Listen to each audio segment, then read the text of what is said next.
Okay. We are making a Razelvarg account today. I've been wanting to do this since his promo code came out pretty much, and I haven't done it yet. So we're just going to go ahead and test him. So he seems to be the best character if Tuanaric does end up going away. The thing is we have Anniversary coming up, and with Anniversary coming up, there's a very good chance we're going to get a new Legendary Void potential, because last year was Supreme Gallic, or Supreme Gallic comes back, which is still better in Razelvarg.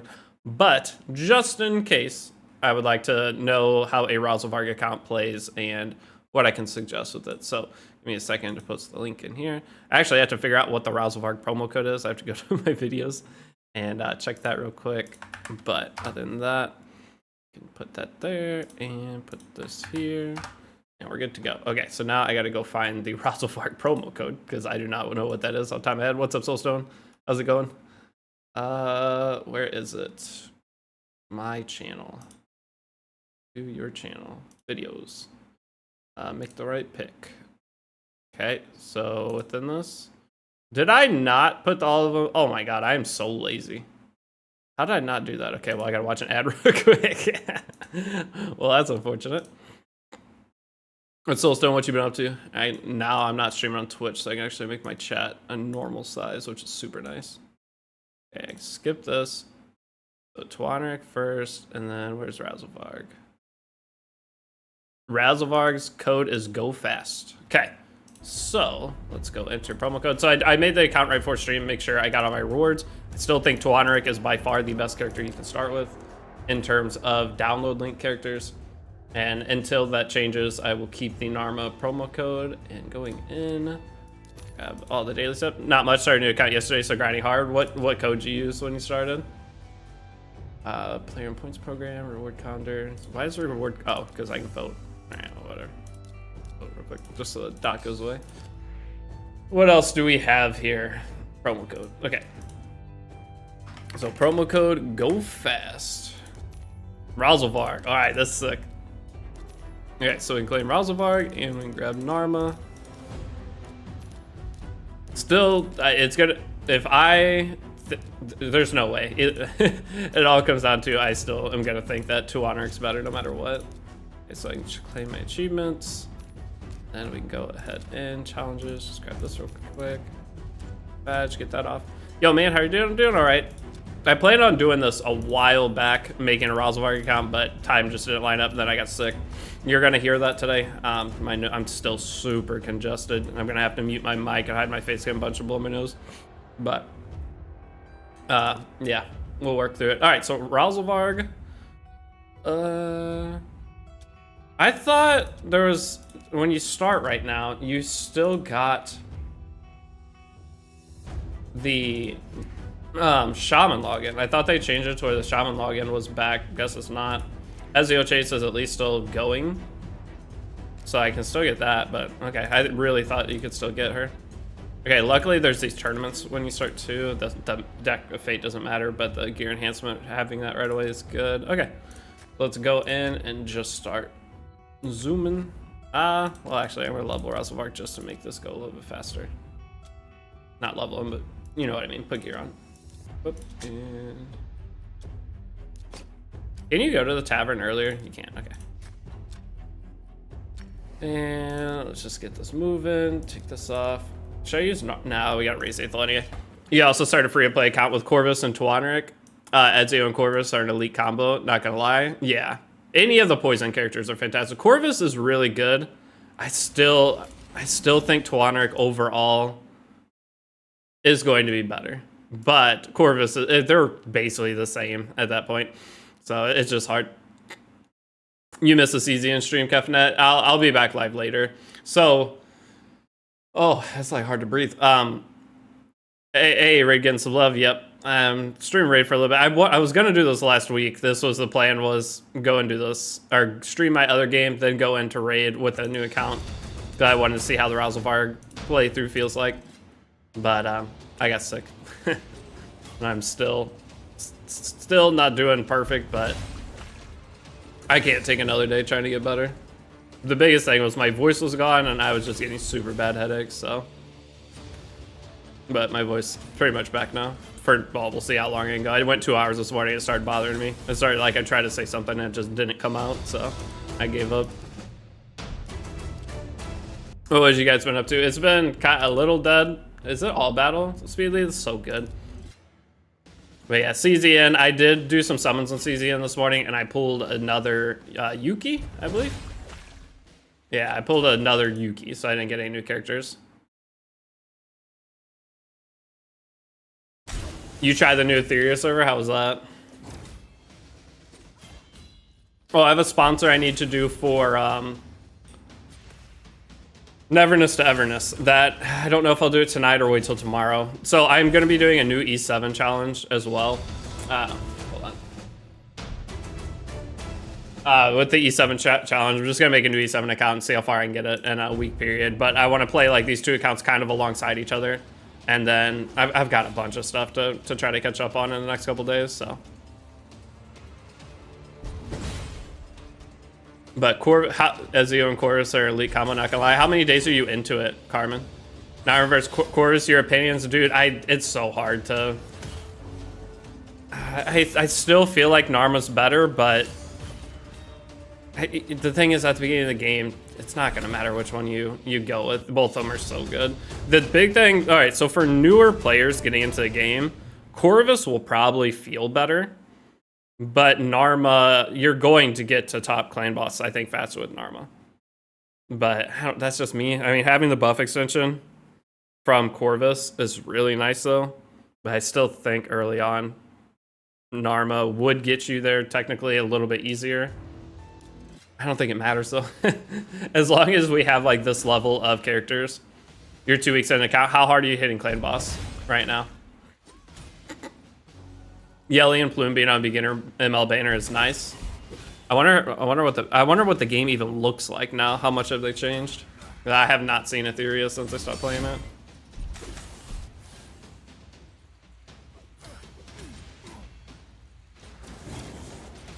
I know you get a ton of pulls though.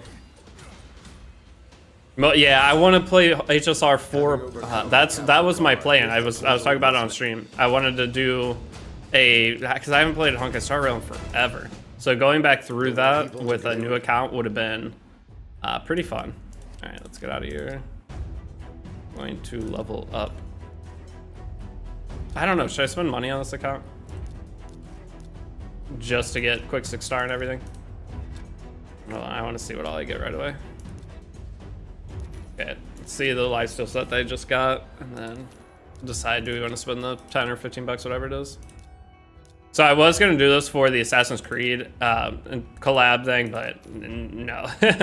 Once I started, I had like 90 other things that I was trying to do. I was like, no, I'm not going to try to commit like the turtle account, because when I played the turtle account, that's literally all I did for. All right, let me throw some gear and stuff on real quick. What do you got? Hey? Please? No. It's flat attack. I guess I can work with flat attack for it first. It was close. Right. Or actually, shouldn't I put this gear on Aethel? What were the missions for Aethel? Fully leveling up gear. The thing is, going through the story with Razelvarg and Aethel, it's gonna feel bad. Or campaign. Hold on. What all do you get when you buy? What if I just ignore Aethel for this one? I mainly want to see Razelvarg. Nice flood attack. I mean, I'm gonna have to work with it, right? I am not re-rolling for gear. That is insanity. I mean, all you need is one of the bottom side pieces would be good, but I'm not doing it. Okay, so whenever you buy the advanced pass, oh, but you gotta level it up, don't you? Yeah, you gotta do all these missions. All right, whatever, fine. I'll do just like the what's it called? The guide. We'll just do it just like that. It's fine.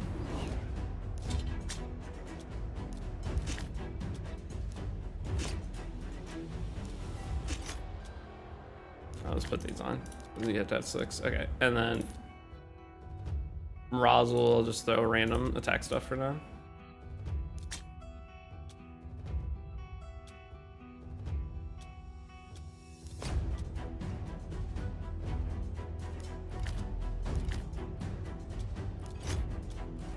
That'll do. Okay. Alright, this is gonna be a free-to-play account. I was already talking about buying a pack.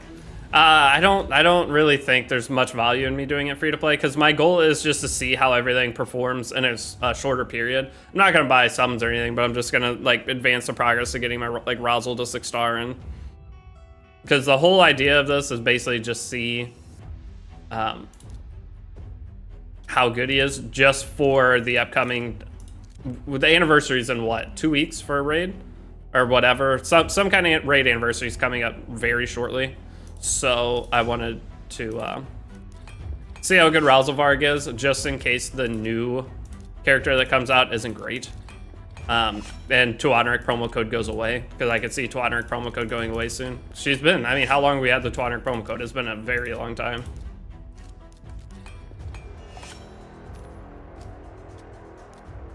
So just to be safe and up to date. But Mohammed, what's up? Welcome out. How's the new update in HSR though, Kefnut? All right, that'll do.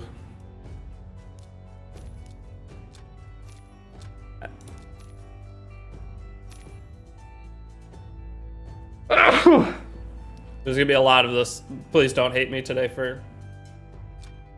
I'm gonna sneeze a lot. My nose is running.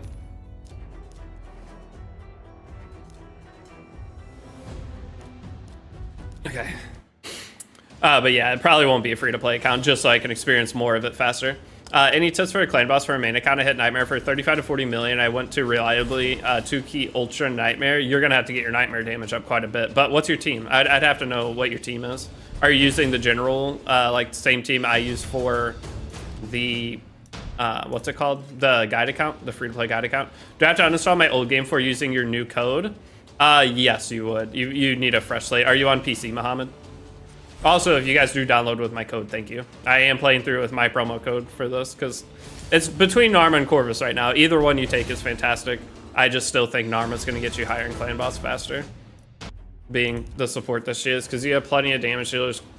The biggest thing with Corvus, though, he does have a buff extension. So for trying to set up a later clan boss, if Corvus could be used for multiple roles. If you're doing it on PC, yeah, you would if you want to keep your other account you currently have, make sure you save the email, then uninstall Player and Play from your PC, and then click my link, use that to re-download it, just enter a new email, log into a new account, and you can add your other account back, and you can switch between the accounts in Plarium. But yeah, that's... I'm sure there's a way you could do it without fully uninstalling, but it takes like 5 seconds. It's super fast. Even if you don't have the fastest internet, the game downloads so quick that... Using Deacon as Aura Lead, Xenomorph, Hotatsu, Rectorjath, and Geo. So it sounds like just pretty much going to be probably down to a gear issue. Is your Xenomorph skills turned off? That's a bad thing with Xenomorph, is you're not using any kind of detonator. So like, my clan boss team, just people that are using the clan boss team for my promo code plus having Xenomorph and Ezio, they're just using Xenomorph, Ezio, and they have 2 activators that way. Plus Narma, Xenomorph, Ezio. You have Narma is going to be detonating, Xenomorph skills off just using skill 1, and then your Ezio is also going to be detonated. So your Xenomorph is always getting him back up to 10 debuffs and having all the poisons, but you're constantly detonating, so it gets him right back off. And then you have the decreased attack from Narma, keeping you alive, plus the damage mitigation from Narma. That's the biggest thing about using Corvus that I'm not sure about, is how are you keeping your team alive as well? I would like to potentially just try with a Corvus account to see the difference. Going through campaign and everything else with Corvus, his damage is going to feel so nice. But whenever you're trying to do like boss content, that's where I like Narma a lot more. But I don't know the beginning of the game with Corvus. Thank you. Even found 2026 guide as well. 2026 guide, if you're following that, it's the same promo code that I have right now. If you're going through, I'm just on this account. I'm using Tuanaric, or sorry, I'm using Razelvarg instead of Tuanaric. But I would still take Tuanaric over Razelvarg. That could change as we get a little bit further and I actually get to use Razelvarg. Could change. Because he as for a new player, he seems like he's gonna be so good. Speed lead plus accuracy buff, just everything about him. It covers everything you need as a new player. Okay, what was the next mission? Wait, did I not do that? Oh, I didn't beat the boss. But you have Geo, so Karma, you're in a great spot. Are you in the Discord? If you're in the Discord, for one, Sonic will be able to get you set up instantly for a clan boss team and what to change, or Holmes. But you have, like, that team right there, you have a lot they could need. You're just lacking damage fast enough. You have, like, over survivability. But if you haven't tried turning Xenomorph skills up too, because Xenomorph hitting the clan boss with a skill 2 or skill 3 just feels terrible. The moment I turned all the skills off for my Xenomorph on my clan boss team, the damage went up. It was exponential.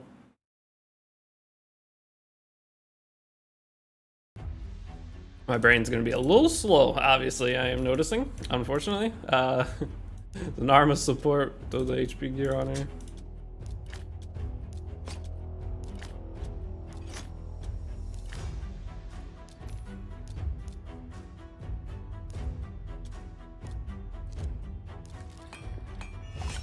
Do I have to uninstall PlayerAM too? Yeah, so whenever you just go to add or remove programs on your PC, type in PlayerAM and uninstall PlayerAM, it'll uninstall everything for you. And then you click the link and re-download.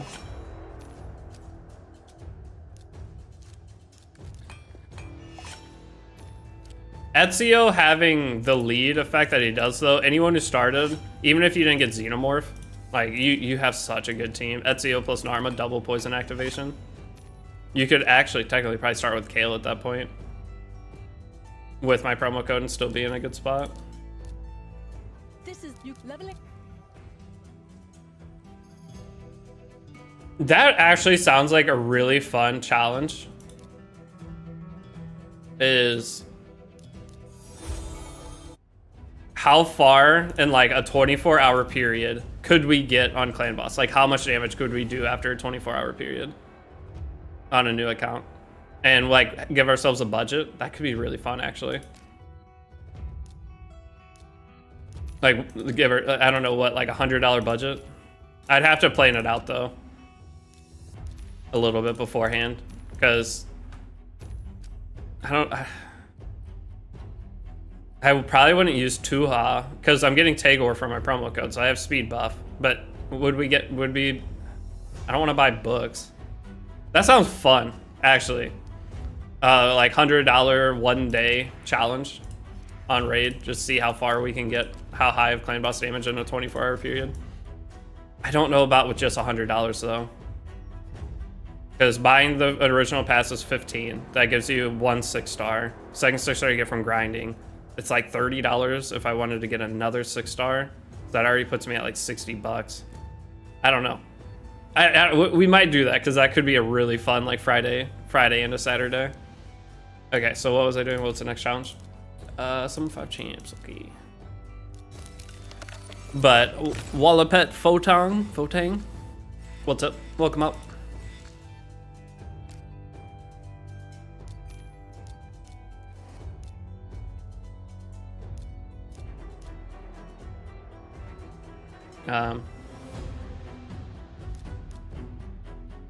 I'll just use these two. You spent $600 on your first account. I've spent a lot, a lot of different accounts. We won't talk about that. Yeah. If I would have just picked one account and spent all my money on one, that account would be so juice. But instead I have two absolutely, well, one of the turtle account's absolutely crazy, it feels like, but my main account's really good. Oh, I got Empress finally on the main account.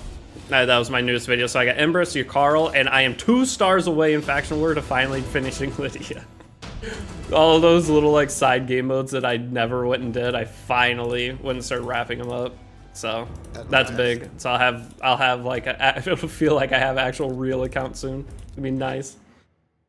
You think which is better for Lego, Narma or Corvus? Should we make a video over that today? That's actually not a bad idea. That's kind of a fun video.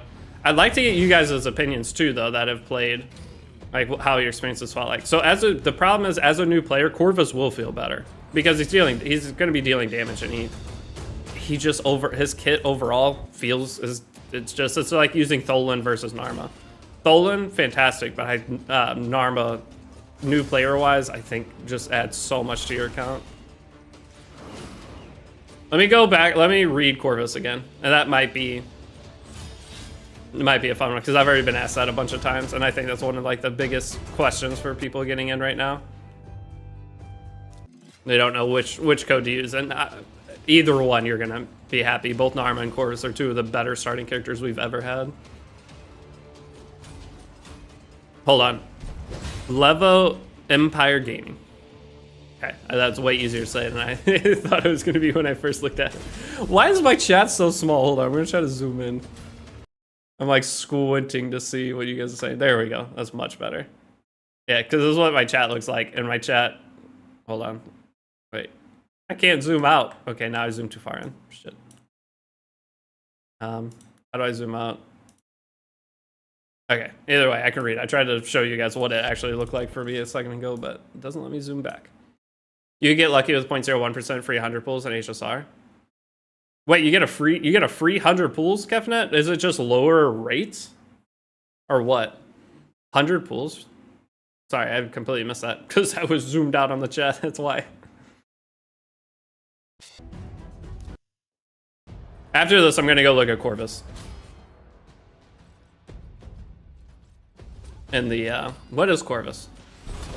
The Sacred Order? Not Sacred Order. There's no way. Narma's Sacred Order. You have chance to get 100 pull? Really? Why? What's up with the chance to get a free 100 pulls? When I saw there was a Corvus link, I so want to start over, but I'm not throwing this count away, especially with, oh, you have Kymar too? Yeah, I would not.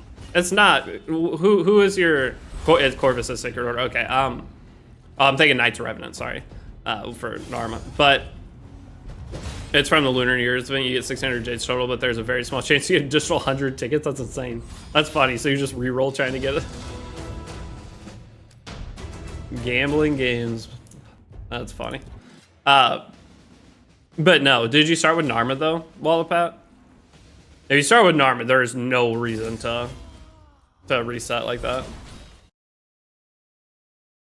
I can't zoom out. I zoomed in and actually zoomed everything in.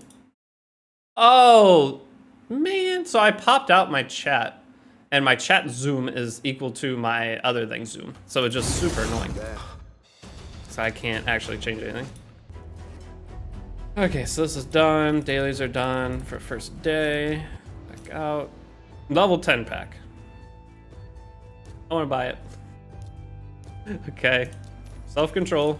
We are going to do great today. Upgrading. You can skill epic And Fate Collab. Wait, Fate Collab's still going on? Wait, hold up. Wait, it's from Lunar Year. You get 600, still get 30 free pulls on Limited Selector, and Fate Collab is still going on. Wait, so if I start at HSR, I could get the Fate characters? Hold up a sec. You can ascend around the time.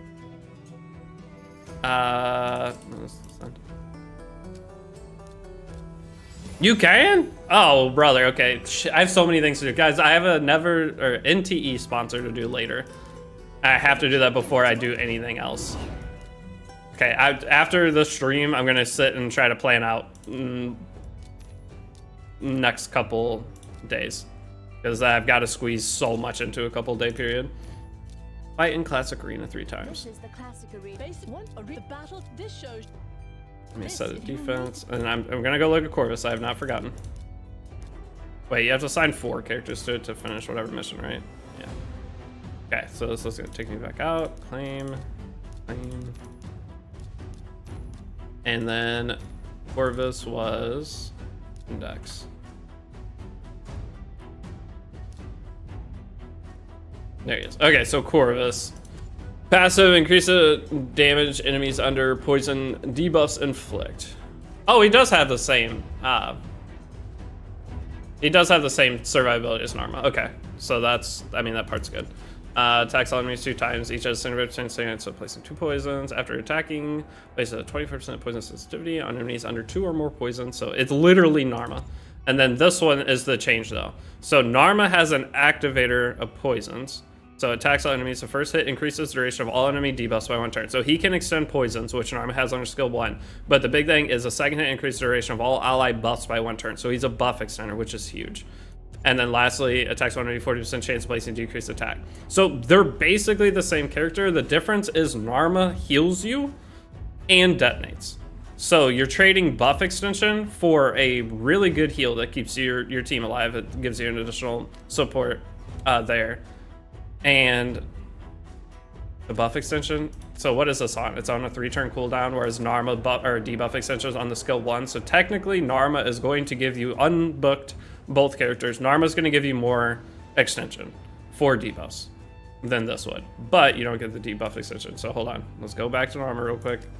I don't mind the idea of making a video of which one's better, because I don't know if you can make a choice of which one's better. I still think Narma's better, or else I would have switched my promo code to a Corvus code. Am I dumb? Nice, there we go. I could not find it. There it is. She is. Okay, so Narma, passive. When allies attack, 25% chance of placing poison. So, see, this is Corvus's passive, but you're getting the damage reduction, but you're also, the same exact damage reduction, but it's also giving poisons just passively. So this is an upgrade on Corvus's passive, correct? Just that Corvus AoE poison plus Ezio explosion sounds great. Oh, I mean, okay, so that's for wave clearing. So with wave clearing, yeah, that's fantastic. But the thing with wave clearing, I mean, that's going to be really good for that. But either way, the whole idea is Narma would be better for progressing clan boss early on an account, whereas Corvus would be, I mean, Corvus is, I guess, better for wave clearing, but I don't know. I would rather have the characters that are better against a boss, because all it takes is one control style character to get through wave clearing. It's not as high value as the better for bosses mechanic. All right, so skill 3, 75% chance of placing 3 poison sensitivity. This is all single target though with her. If the initial target is already under 3 more debuffs, puts it on all enemies. So this technically does more than Corvus. Isn't this just everything Corvus does? This just does a little bit more. It's just the difference is Corvus is hitting for damage at the same time, so he feels better. And then skill 2 is going to have the detonate. So like with Narma, you can put 3 poisons plus poison sensitivity on everybody and then detonate. But you're also getting decreased attack, which Corvus has on skill 1, but you're also having leech here. So having leech is fantastic.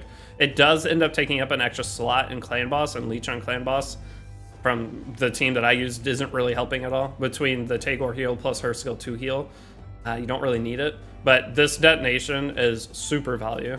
And then the skill 1 is the extension. So they're basically the same character. It's just Narma has a little bit more in her kit, and Corvus will deal a little bit more damage from general attacks. But the idea of Narma is just to have the poisons there, mitigate damage, and kind of help keep your team alive. I created an account 20 days ago using Narma, just 2-keyed Ultra Nightmare today. Hell yeah. What's your team? What's your team for that? Narma is the pick for me. Like, again, if I thought Corvus was better, I would have switched and got a Corvus promo code. But Narma is still my go-to. It was hard to get the Narma promo code. They would not, like, I had to like beg for it basically. You guys, I don't know if you remember, but I was getting frustrated because I could not get an updated promo code. I still had like a Lana Rill while everybody else had these banger characters. And once I saw Narma, I was like, I cannot compete if they give Narma code to other content creators. It's just not going to work. But overall, I think Narma's better, but for wave clearing content, Corvus would be. But also, Corvus has a buff extension. So that's where it kind of comes to be later on if you're going to be trying to do some kind of unkillable clan boss team, or say like you have Wixwell shield team. So Corvus and Wixwell's shield team probably better than Narma. But that's so far down the road that are you going to get Wixwell? That's where like the argument that I'd see a lot of people making is Corvus pairing with the like ultra shield teams and things with the buff extensions. Ezio, Twaneric, Narma, Venomage, Tagore. Yep. So see that team right there. So you're using Venomage. Did you get well, who am I thinking of? Did you get Xenomorph? Adjourn? If you started 20 days ago, you didn't get Xenomorph, did you? So I'm using the same team, but my Venomage instead, I am using Xenomorph for that. And I'm basically the exact same spot you are. I just need a little bit better gear, I think.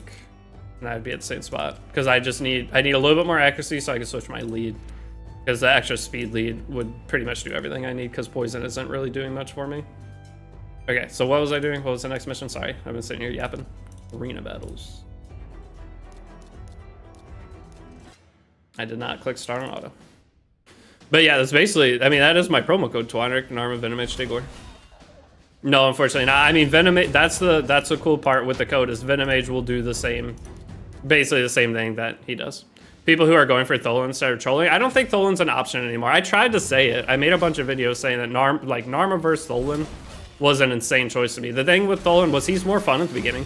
I mean, that's the thing with the game. So a lot of people don't stick with Raid. They make a new account, try it out, and they'll get stuck at a certain point and give up. And but the more they can play and beat stuff easy, that's where Tholen came in. Tholen just smashed through everything. It felt really good to play through the game with. But for long term, if you're going to be playing past 5 days, definitely prefer. See, I also want to try Cheshire Cat, but Cheshire Cat's Razelvarg so much cooler. But yeah, if you're going to be playing past like 5 to 7 days, Narma is infinitely better than Tholen is. Tholen's great for Hydra and stuff later, but to set everything up faster, Narma's way better. Okay.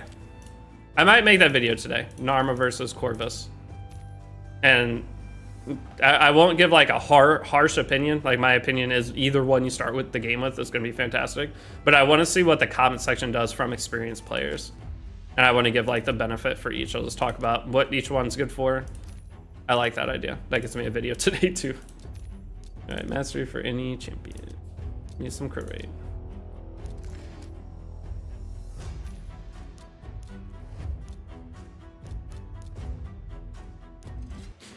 What's up, Stros? Welcome out. How you doing? Stros, what have you been playing? Tholen was only better for Hydra in very early game, yeah. Narma is used for in-game Chimera teams too. She does. Yeah, dude. The trials on the free-to-play account with Narma, with Ezio, Narma, and the core team I'm using, I'm getting way more trials with that account than I've ever gotten on any other free-to-play account. I don't know if it is Narma or Ezio or who is getting me the trials, but the Chimera team's working. I'm getting top chests for both easiest difficulties, and I have not put any thought into the team whatsoever. And Windbreaker Gacha, are you still? Is it the Windbreaker Gacha still like or not global? I don't know what I'm trying to say. It's not global.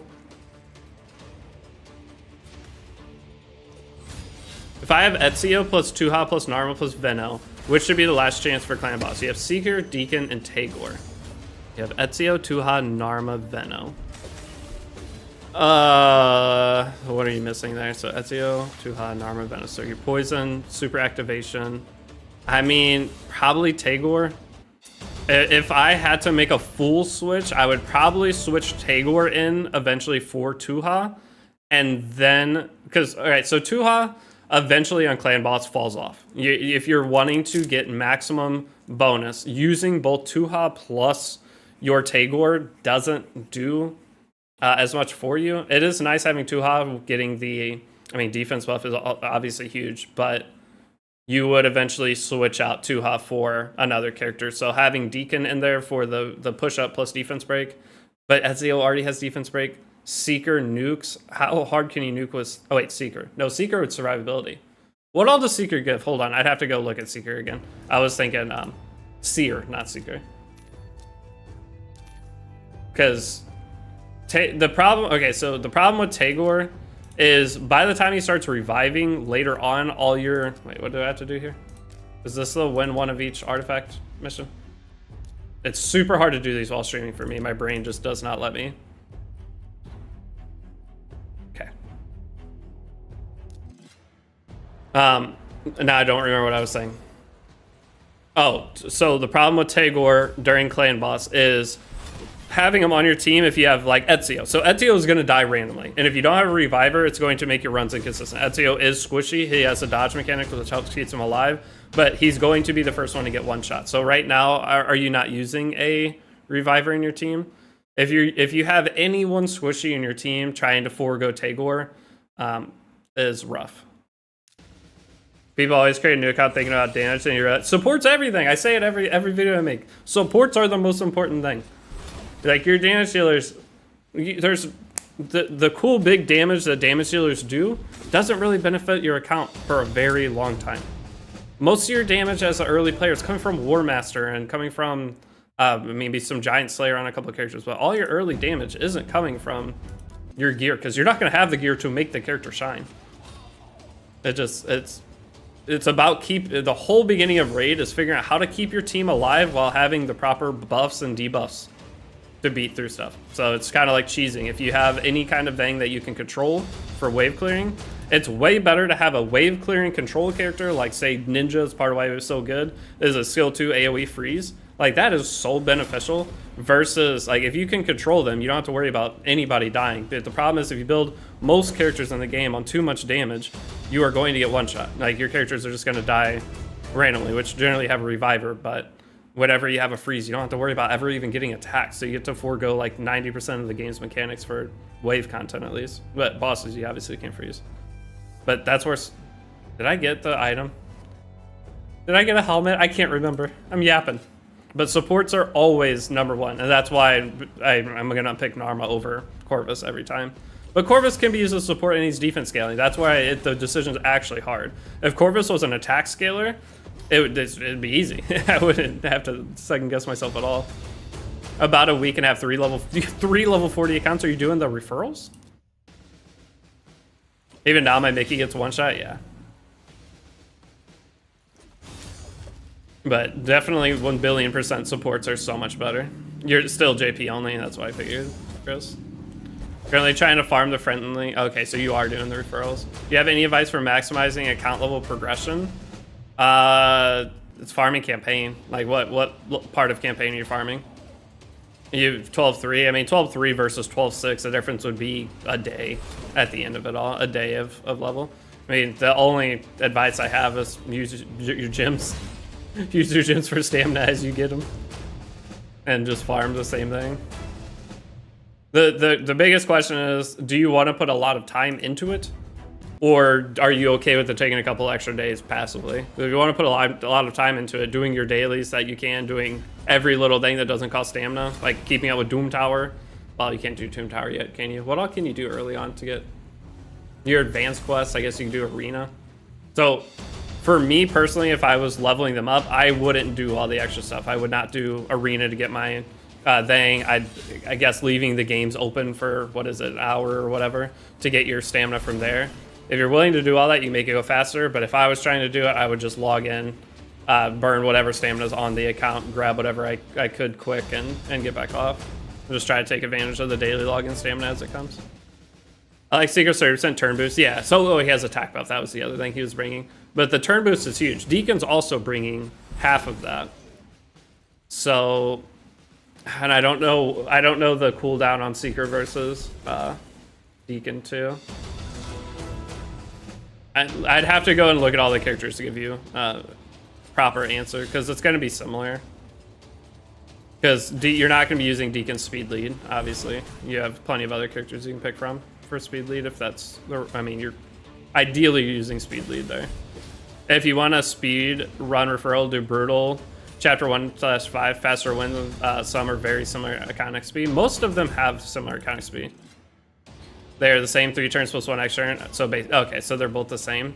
So I mean, if it's a 30% turn boost for a Seeker, he's technically giving you more than Deacon is, right? Because you can't push back. Deacon's is 15 up, 15 down. So Seeker's giving you a bit more. And you have decreased defense on Ezio. So what else is... I guess technically Seeker would be better than Deacon there, I would think. Right?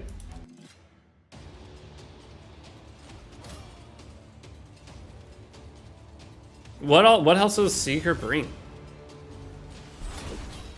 Deacon's it's very hard to say like something over Deacon, but because the problem with Deacon is I think you would use him in more spots for other things though. But Clan Boss is the most important thing you can build, so you can't go wrong with that. Clan Boss is how you get an account essentially in Raid. If you can't do Clan Boss, your only way of getting an actual Raid account is spending money, because you're never gonna get any summons.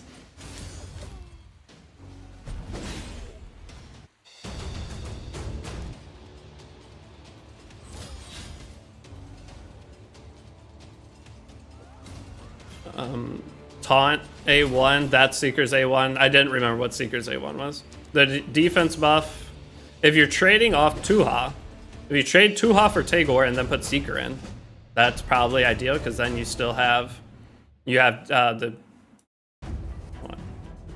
the increased defense buff, and then you're also getting turn meter push. The only thing that's bad about that is you're losing your cleanse. Equip another champion with 6 life artifacts. So the thing I really like about Tuha in Clan Boss, even though I'm starting to not like her as much. I mean, she's great for the beginning, but as you progress, she starts falling off. That's what I'm trying to say. But whenever you get stunned, if you're speed tuned to where Tuha is the fastest on your team, it always works out to where you're never stunned, and I love that. I never end up losing a turn. And that has a lot of value to me. So I have to do the same thing again real quick. But yeah, the provoke A1's not going to give you anything for that. Deacon have leech? I have to go read them. What all did Deacon have? Push up, push back, speed lead, decrease defense.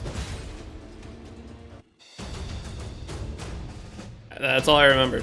That's all I remember. I don't remember Deacon's. I do not remember Deacon's skill 1. He does have leech. Okay, I was thinking correctly. If you're using Narma though, you already have leech. Plus you're using a primarily debuff heavy team, so actually getting the leech to stick is very hard.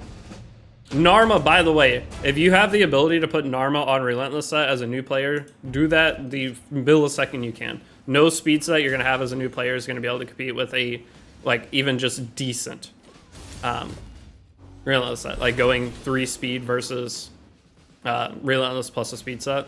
It did, the Relentless set on my Twanric and Relentless set on Narma was the biggest change I did on my account. So if you have the chance to compete and win a tournament or two, to get some of that gear, whew, it's really nice. Because Relentless set's essentially like a what 33% speed increase on your character. And you lose consistency, but you also add the possibility of going nuclear, which can get you to a point where you can one key in auto battle or quick battle, whatever. Quick battling, when you get to a point where you can quick battle Clan Boss, the game changes. That's why I do like Relentless set on a lot of the supports. What's your opinion on early game Tree Shield not Void Rare Reviver versus Meat Carver Talog Force Rare Reviver? I know that Void always has an advantage, but without investment they feel similar. Hold on.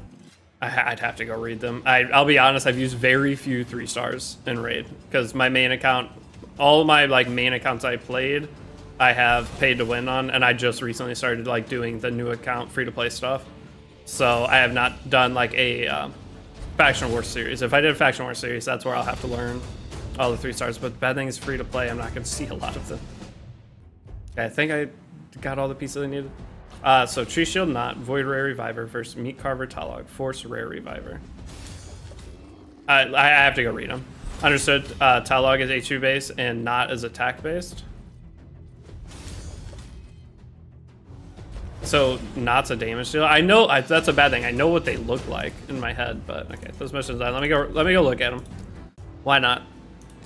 The index. Is Tree Shield not a Sylvan Watcher? Yes. Okay, so Tree Shield not. 2 random allies, 25. Also places a shield buff on all revived allies for 2 turns, equal to 20% of max HP. Oh, it's their max HP. That's kind of nice. All right, so this, is it nice? I don't know. Heals all allies 50% of the max HP, 30% increased defense on all allies. So he gets defense buff too, and this is a decreased attack, 1 enemy 3 times. I mean, he's super solid for a 3-star. And the code doesn't work for you? Which code? Mohammed. What code's not working? So Skinwalker is Talog. Hold on, give me 1 sec, villain. Skinwalker, Talog.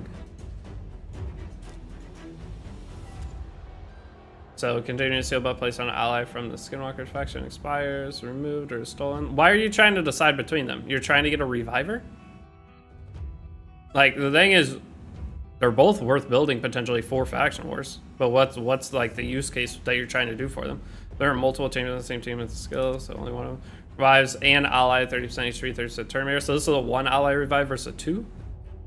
But he's gonna put seal buff.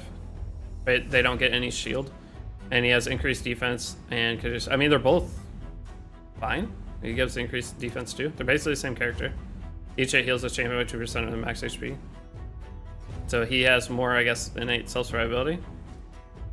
They really should introduce offline farming for dungeons. I don't know if they ever will, man. That's a bad thing with games. They really try hard not to have people not playing their game. They want people on it all the time. Because when you're on it, that's more likely you're gonna like make the decision to spend money. But understood, Talog is HP based, not as attack based. Well, you're not trying to do damage with them is the thing, so you're still not gonna build Tree Shield not as an attack. I played Rage occasionally for years now. I could never play for more than a few days at a time. It's too time consuming and repetitive. I've played many other games and got to end game and all of them. Raid. So the thing with Raid is it's just a grind. And how do I explain why I like Raid? So all other games, I get to end game. Every other gacha I've ever played, I get to end game within like 3 or 4 days, and then it just feels it's just boring. I mean, the most recent games I played, Arc Knights Infield, I got to end game on that in 4 days, and I did my everything. Now there's new content that I'm gonna go play, but it's to get to end game, and then it's just waiting for new content. Then like my main game I played, Epic 7, is what I built my other YouTube channel and stuff off of. And that game, now when you make a new account, within 7 days, you can have a juice cracked out account. And then from there, all there's left to do is PvP. There's no PvE. That's where Raid, it is repetitive, but as you get through the slog, for one, the rewarding feeling of beating some kind of new content for Raid is amazing. But two, there's infinite things to do, like faction wars, slowly progressing faction wars. It's like you always have a reason to go and continue playing. You're going to build up X character for your faction war teams in order to beat that, so you can then get the free, Lydia, which is insane, plus get to hard mode faction wars now that that's out. And then same with clan boss, trying to get to clan boss. That's your first goal. I think a big problem that they have is they need like some kind of extra mission thing here that is like goals that you get additional rewards for. But just like sets up a roadmap for people to feel like they're following along the right thing. But then from there, those are just 2 examples. But then after Clan Boss Demon Lord, once you can do that and 1 key Ultra Nightmare, at least 2 key Ultra Nightmare, then from there you're doing Chimera, you're doing Hydra. Hydra is super hard. You have to build full specific teams for that. And every character, 1 character in this game takes a week to build. So it is repetitive, but it's the end results that gets me. And it's not for everybody, for sure. Some people like the super fast, and some people don't have as much time to play. But the thing with Raid is you play however fast you want. The problem with coming from other games and then trying to play Raid is you're used to that just instant gratification of progressing at an outlandishly fast speed. So that's, and to clarify, they count as specifically rare only to challenge myself. Oh, yeah, see, that is, I won't be much help on that one. I have been starting to learn more of the epics. That's been a big improvement. But outside of that, I am very bad at giving advice on any kind of rare or common character. I went immediately. I knew who you were talking about. I just don't know their kids. So clear stage 4 of Durham Forest. But the code doesn't work for you. What? I used ePyre code and didn't get any unit? ePyre code? What do you mean, ePyre code? Well, Muhammad, what are you trying to do? I'm confused. You download with my download link. That will get you Narma. So if you're on PC, after you uninstall it, you download, you're going to get Narma in your mailbox. Sometimes it takes like a couple minutes. No worries, thanks for taking time. No problem. I mean, they're both solid characters. If I had to pick one, I'd use Tree Shield Natto. Just with the Void, not having to worry about that. That's infinite value to me, plus he's a 2-character revive. So that would be my take on it, but both of them, you would want to, you're going to end up building both of them for Faction Wars regardless, at least level 50. Is my takeaway. When Seeker's 6 stars, then I will take Gord to replace Tuha. Yeah, that sounds like the strategy. You're not in a rush to switch Tuha out. It's just you'll start feeling that Tuha is kind of fallen a little bit for Clan Boss. But then that's when Tuha becomes the super hard, or not hard carry, but super valuable in Hydra. And then after that, Tuha becomes super valuable in Chimera too. Oh, new player, I've been following your 2026 guide. My question is, do I finish all my all of my Arbiter? You want to work on that as you can. I mean, the faster you get through it, the better. I mean, Arbiter is an absolutely insane character. But for me personally, I didn't finish Arbiter on my main account for, it was like 8 months. It was a very long time. But I also spent money though. If you're going to be a low spending player, and depending on the characters you have, she could be an unbelievable boost to your account. But what e-pirate code do you mean with that? I want to help you, but I'm not really sure. Like what kind of e-pirate code are you entering?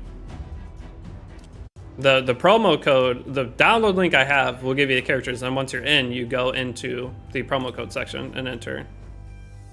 Still preferably Desert Queen, in my opinion. She will be the better long-term character for your account. So we finish that. 4 crit rate pizzas.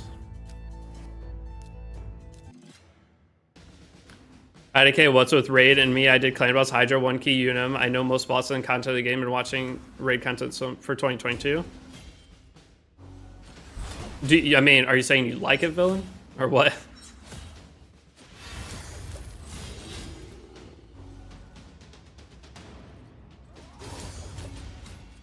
As a free-to-play, my playtime and build time is limited. I just want to know which was better to focus on first of all. You might want to use both. I use your download link. I'm a little confused. Do I make Aethel a 6-star? If you're going through the guide, yes. It's never going to hurt you to make Aethel a 6-star. She's, for one, is the first character you're going to put all your resources into because you're trying to finish some missions. So you're going to make her a 6-star. And the thing is, you can use her on Hydra teams. You can use her on whenever you want to try to do Fire Knight. She will have a bunch of uses until later. Then you're going to eventually swap her out for like your core clearing teams. But then she's always going to be there for Faction Wars and will be a hard carry damage dealer for that Faction War. What is she? Knights Revenant? Trying to think what she is. Is Morag? Yes, Morag can also be really good for Clan Boss. I don't use Morag with the Narm, or whenever I use Narma and all the other characters. I'm already overstacked on debuff so much that it's better to swap her for some kind of other support. And my characters, most of my damage is coming from poison, so Morag with the poison team doesn't feel very good. But depending on the other characters you use, yes, Morag is insane. So Morag, the only benefit for like if you guys are using my download link, the only benefit for her is she's going to be pulling in your Narma occasionally to try to get more extensions. But outside of that, it's just a couple extra hits. I don't think that's the same value as like running Ezio plus Narma. I wouldn't know who to take out for Morag.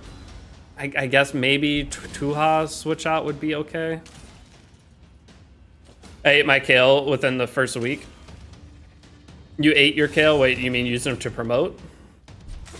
Oh, or you hate your kale?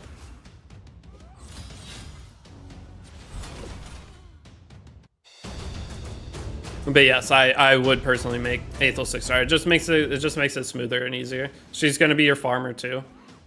And the thing is, eventually making 6 stars just kind of passively happens over time. Like your first 6-star feels super hard. Your second 6-star, or your first 5 6-stars feel pretty hard. But then as you keep playing, it doesn't feel as bad. Unless you're trying to rush. If you're trying to rush to get a certain thing done, then yeah, it can feel pretty bad. But there's enough promo codes that you use throughout the year, as long as you keep up with the game, that you get a couple 5-star chickens a month. I mean, last month we got two 5-star chickens, didn't we? So just from promo codes, it's super nice.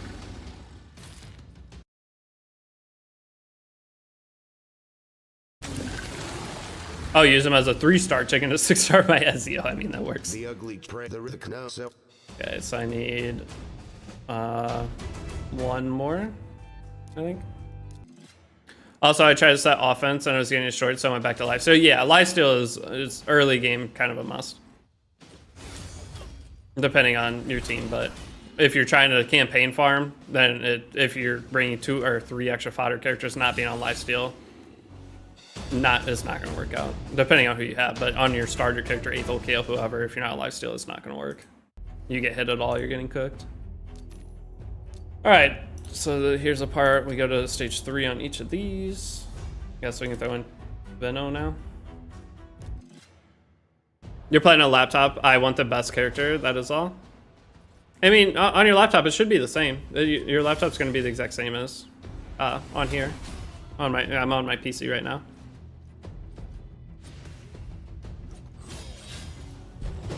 I'm doing rare only challenge so that I can bait myself into learning abilities, understanding the game better. Legendary epic characters seem to fast track past a lot of learning curve. In your opinion? The problem with that is rares, rares in the game don't do much. So, I mean, you can learn rares extremely fast. So where it starts getting complicated is the Yu-Gi-Oh! Wall of text of legendaries, and even some epics have it. But trying to only use rares, it's doable for sure. You're just making the game way harder on yourself. Because, okay, so whenever I first started Raid, there was not all these bonus characters and stuff you could get. And trying to progress into like clan boss and things quickly, it was not happening. I mean, you were hitting brutal clan boss like a month in was the best you can do. Now with like the promo, if like my promo code, for example, you can be 2 king brutal in probably a week or 2. And then starting to hit Nightmare very quickly. I'm actually curious how fast people were able to go with the Narma download links, even if it's just, or not just mine, but just Narma download links in general. And Corvus is going to be very similar. But if you're trying to do like all rares, I'm very curious how long it's going to take to be able to do decent damage to clan boss.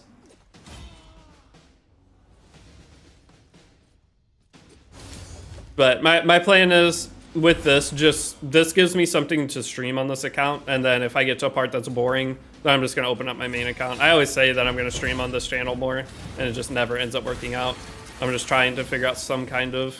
I started doing really good last week of getting into a routine, but I don't know how long it'll be until maybe one day it'll just be easy for me. It's just my life is so random, and I don't know how to get it back to a spot where it's not as random. Because if I stream in the morning, that means I can't play golf, usually.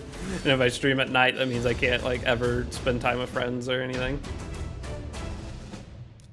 So it's either that or I guess I take certain days off. But the problem is, not everybody does everything on the certain days off. I'll figure it out eventually, but for right now, been a bit overwhelming.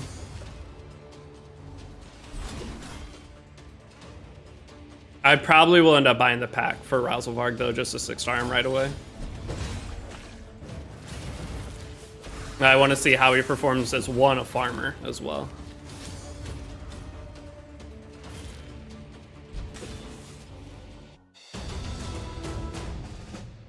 That's stage 3. You know what? I'm not even gonna go to stage 3 on all of them. Just back up. We have to win attack percent, gauntlet. I'll do super raids for this. Razelvarg's effects are super cool. It's actually the same as Corvus. So a lot of the characters in the game, they have the same skills. So like that chain thing is the same that Corvus does. So if you had Corvus and Razelvarg, it's one that's like, I think they changed the color of the chains at least. But I don't learn at the same pace as a lot of people, so the less mechanics. Oh yeah, I mean, that's what I was trying to say is with the less mechanics, it might be better for you. But there is a lot to learn with Raid. I would say even the first year I played Raid, even coming from games where it's the same mechanics, there's a lot of things that there's still a ton I don't know. I forget stuff all the time, or like there's a lot of debuffs. I don't know what they do. I have to go read them every single time. Oh, I thought Chorus was tentacles similar to Venom. Maybe? I don't know. Maybe I'm thinking of a different character. But a lot of the characters have like the exact same animation. They just kind of slightly change it. Raid is fun, but I also can't keep up with it. Yeah, it's a lot. If you're gonna try to play a lot of games, Raid is hard to keep up with. But that's the benefit or cool thing of Raid is it can be your game. Like, this game by itself could be like the only game you play.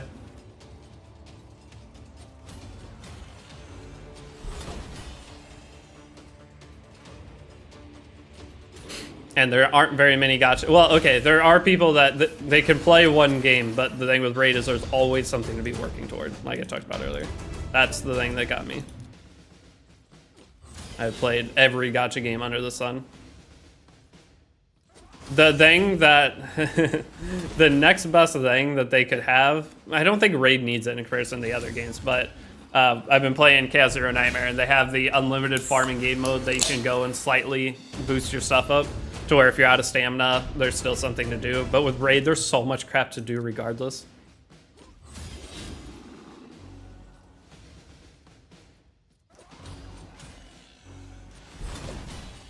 You actually live gamer? I know. I've been streaming on my other channel more, but well, I was, and I got sick. My throat. I'm trying to stream throughout the day, but my throat's still super bad right now. But it's every time I say I'm gonna get into our stream schedule's Raid, I'll be honest, I don't know when it's gonna happen. It might happen this week. It might happen 2 months from now, but it's just I'm supposed to put my other games as #1 priority, and Raid is my extra. If I have the extra time, that's what I do, is come in stream Raid. Okay, we got the attack percent. But today I wanted to see how Razelvarg is, because we're going. When is anniversary? It's like in 2 weeks now. Doesn't it start into February, going into early March? I don't know if it's Plarium. Raid is a good way to make bigger views. Not as a newer Raid person, but yeah. I mean, and anything you do is good. So the more time I put into doing literally anything, the better. Whether it's Raid or. But when is the anniversary? That and still mad I got nothing good during the 2x Primal event, Kefnut. How many did you do? How many summons did you do for the Primal? I didn't summon on the last Primal event. After I got the crazy luck on the Turtle account, I'm scared to ever open Primals again. I just random summoned on, got 2 Mythicals and a 10 pool. That wasn't during a 2x, that was just a random day. So, I don't think it's getting any better than that.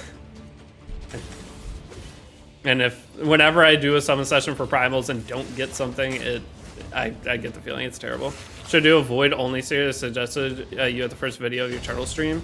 Problem with the Void only, I mean, it's going to be the exact same. Has anybody else done it? But I found your channel from 2026 Beginner Guide. It was helpful. The goal with that is, I mean, to make it as step-by-step as possible so people don't get overwhelmed with the game. I do that, the whole guide series, with multiple games. Any game that seems overly complicated that I really like, I try to break it down the best I can and go slow and do like a long series. I only seen a spend 1K every month series. I mean, I did that with the Turtle account. Well, no, the Turtle account was like a 1 month thing. I think I spent $3,000 in that 1 month. That was bad. That account's so sick though. Void only starts slow, but eventually speeds up. But the problem with the Void only, I mean, you're getting how many Void shards a month? And what's your clan boss? You can't even hit clan boss. Like, when you start the game, I could use my promo link. I mean, I would get Lightsworn, and then you can get Madame Saris, and you can get Tuanaric for now. If they switch Tuanaric for Supreme Gallic, that's one time that I would probably rather take a damage dealer, because Supreme Gallic would at least allow for getting the account set up. You're like, right now you start with Tuanaric. But do you have any damage whatsoever? Like, where are your other... You get, like, I don't even know what your... Like, going through campaign team is. You just use Tuanaric going through campaign? That sounds so boring. Just... It's easy. I mean, Tuanaric's not gonna die. You can put her on the 3-star HP set. She'll probably clear all the way up to... I know. Tua can solo everything, yeah. But it's just... That sounds so boring. Get around 15, 20 shard, then you got maybe 1 good epic. The fact you didn't get even a legendary, that really sucks. God, my throat. Give me a second. Sorry. I'm gonna hide my face cam and make a disgusting noise, but I will mute my mic real quick. I'll be right back.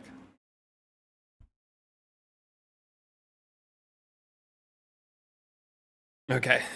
My nose is so stuffed.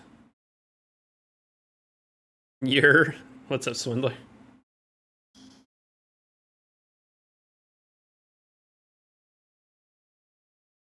So, Gamer, you're talking about the series from, I don't remember his name, but the guy, he's doing the pay to win series right now. I wonder if he got that idea from me, by the way, because I did the pay to win turtle account, and then it was like the next month after he did the pay to series. Tyraku? Is it Tyraku? So glad they gave us Tuha, dude. This year has been one of the best years for raid ever. Going through with at the beginning of the year, or well, last year, sorry, last year was Supreme Gallic, and then they released a Tuha code. 4 champions with 6 artifacts, level 8 or higher. Okay. Guess I'm leveling this up.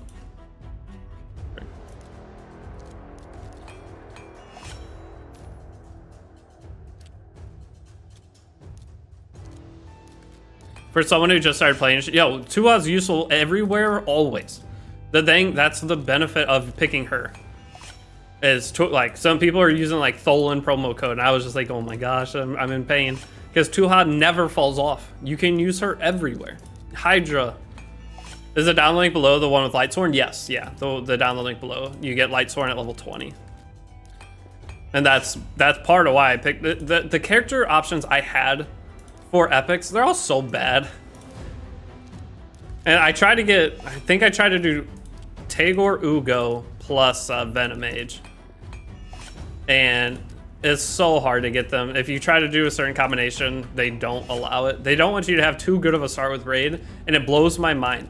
If you get people into raid, like, they're going to stay with their account. Like, give a banger promo or link where every character, like, if I could pick, it would be Tagore, Mordecai, Ugo or something. If you gave every person who started Narma, Tagore, Ugo, Mordecai, and I did a guide series to have everyone follow along, then your account, you're doing clan boss, you're in a great spot. With Mordecai, you're able to do spider up to a certain point to where you start getting accessories, and then you're going to be into raid.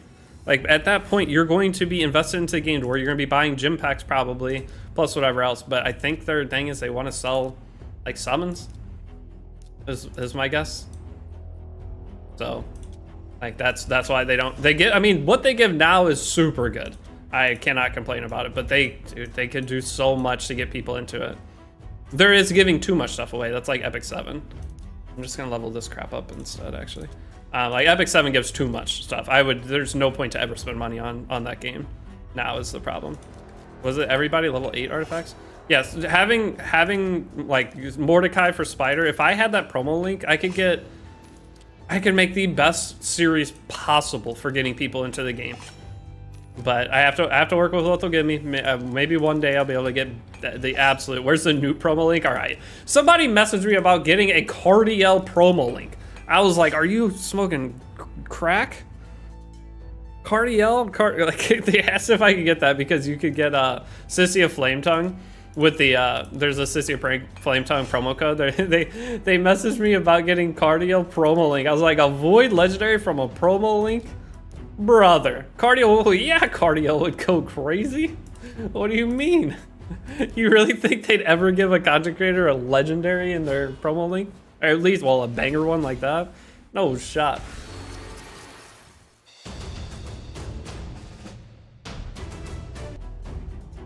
Yeah, Kefnet. Epic 7 has a lot of hype right now. My new player guide is getting like double the normal views, so there's a lot of people getting into E7. So I think I'm gonna start a new like stream series. Might as well give us Classic, yeah. E7 still worth a raid better tomorrow's. I like both games is the thing. So Epic 7 is going to be short term. You're going to progress ungodly fast and you can get into PvP. And then there's just PvP. Now the thing with raid is I've been playing it for a year and a half spending money, and there is still so much PvE stuff for me to do that I'm looking forward to and building stuff for. That is where the value of raid is. Whereas Epic 7, you can beat all the PvE in the game within a week. And there's like nothing else to focus on besides building your PvP teams. And it feels really bad to me, but Epic 7 has the better PvP. So it's up to you what kind of gamer you want to be, but raid has got me extremely hooked on their PvE. It's like the only game I care about the PvE in.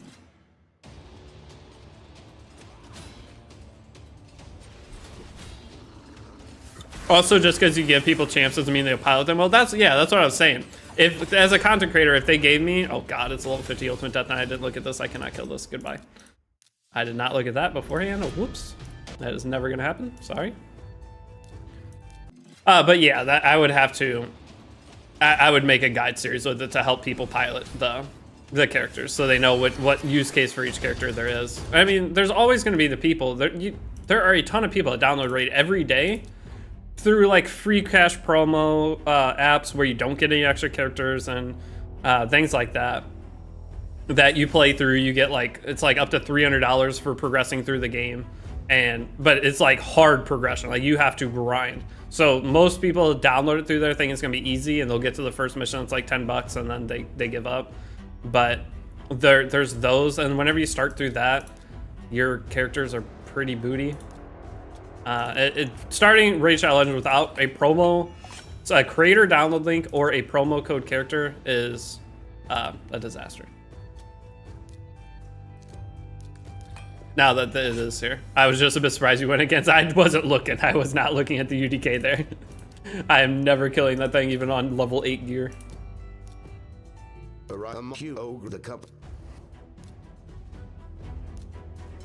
Okay. Yeah, with all, yeah, there's not gonna happen. But you might as well give everyone Klazak. Dude, Klazak has been so fun. The turtle account. That's my favorite thing I've ever done in Raid. PvP and Raid is endless. Yeah, the PvP and Raid is endless, but all right, so here's the difference. Playing Epic 7, you can get to high tier PvP extremely quickly. Like you can be playing within the top couple thousand. Free to play, not spend any money. With Raid, the top of PvP is so far removed from like a new player getting into the game that's the difference.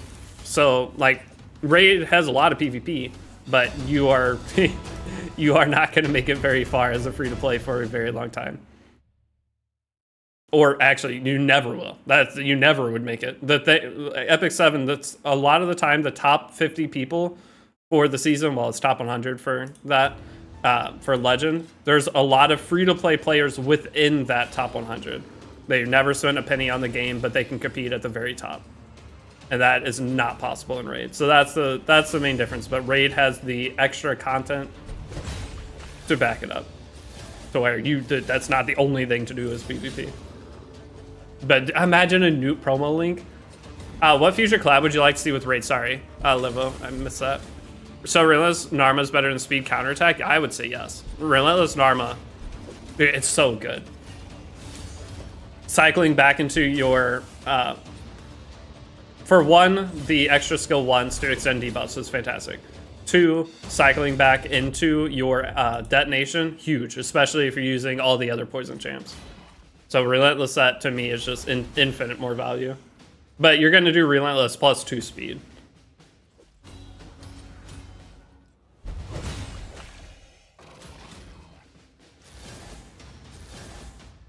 Okay, but what was I? Oh, okay, a collab for Raid. The Teenage Mutant Ninja Turtles was the best collab.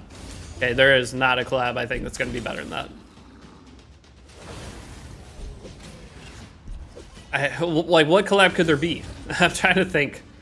Things that go cool with Raid.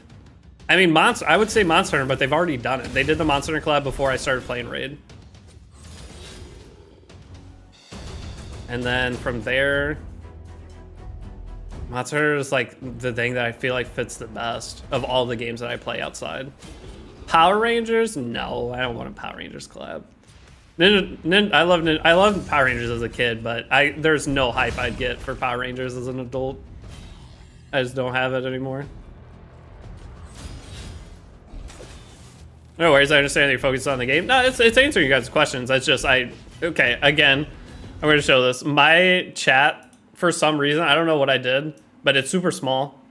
So, and it's on my second monitor, so I'm like trying to squint over to see it. But yeah, that's why. Sometimes I think I read one thing and then I catch it whenever I'm going back through. So I'm here to read questions. The game is not, I don't really have to focus on it whatsoever. Okay, so I have to do the attack, chest plate, super raid, good to go. G.I. Joe? All right, give me one second. G.I. Joe? I don't think so. Like a Game of Thrones collab, Sir Duncan the Tall collab. Sign me up, Sir Duncan the game. I'd be pumped. That would be the one I'd be super excited for. Trying to think other like shows or stuff. Lord of the Rings, yes. Lord of the Rings. Bubbles, what's up, dude? Good to see you. Lord of the Rings would be awesome. That would actually be way better than Game of Thrones. I've been into Game of Thrones again because Sir Dunk came out and I rewatched regular Game of Thrones. Oh shoot, I was trying to get attack. I didn't get it. The Night King. Imagine the Night King in Raid as an event boss for 8 weeks. You can't tell me that wouldn't be sick. And whatever character they release would have to be. I guess the thing is they could just release a. They could just release a dragon. The dragon can be a full character. Like they could release I don't remember what the giant dragon whose head's in King's Landings in the original Game of Thrones. Like the giant one, whatever his name was. They could just release him as a character in the game, and he could be a lizardman. Balerion, yeah, Balerion the Dread. That'd be sick. That's the one I'd be most excited for, actually, if they ever did a Game of Thrones collab.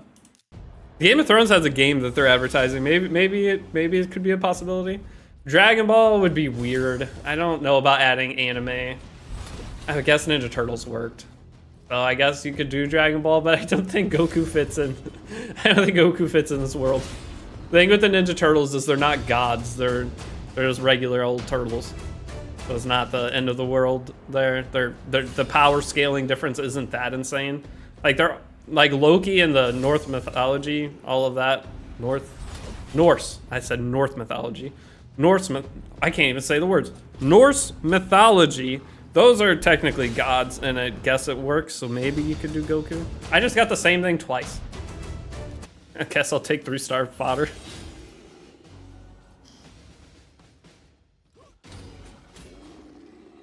I started the game first time player with a promo code 80 days ago. Honestly, regretting starting Narma because I really feel lack of AoE DPS.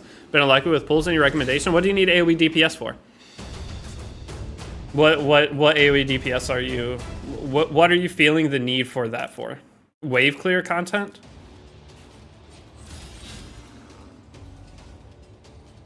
Ezio does okay, and if you're stacking Narma with Ezio, because you'll have Ezio. So for wave clearing content. So for me, what I always like with wave clearing content is finding some kind of control. So whether that be putting a stun set on a general AoE type character, or like if you can find an AoE freeze, what's a good early control character? I remember I got Armand's really early, and that was I did not care about AoE, but Armand's is his own magic thing. So you're just worried about wave clearing content. Is it because your like runs are slow? Still worth 6-starring my Kale. I always think it's worth 6-starring your starter character. I will always be on that train. For me, a Venomage plus SEO is enough for most waves. Are you using Venomage? A lot of people passed up on doing Venomage because we got Xenomorph. But Xenomorph has the Infest too. I don't know. I haven't felt that problem. So what is it, the time that it's taking to clear waves that's making you not like it? Because I definitely want to hear the feedback. Give me attack percent for the feedback for this.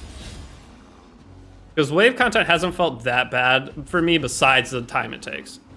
I like using Bellower as my campaign farmer. If you can get Bellower from the promo code, you start after Xeno ended, okay. So that's kind of fair there. But if they started 80 days ago, they would have Xeno though. Yeah, we got it. Alright, so I have to beat this 3 times. Okay, if you have Oscarol, you're solid.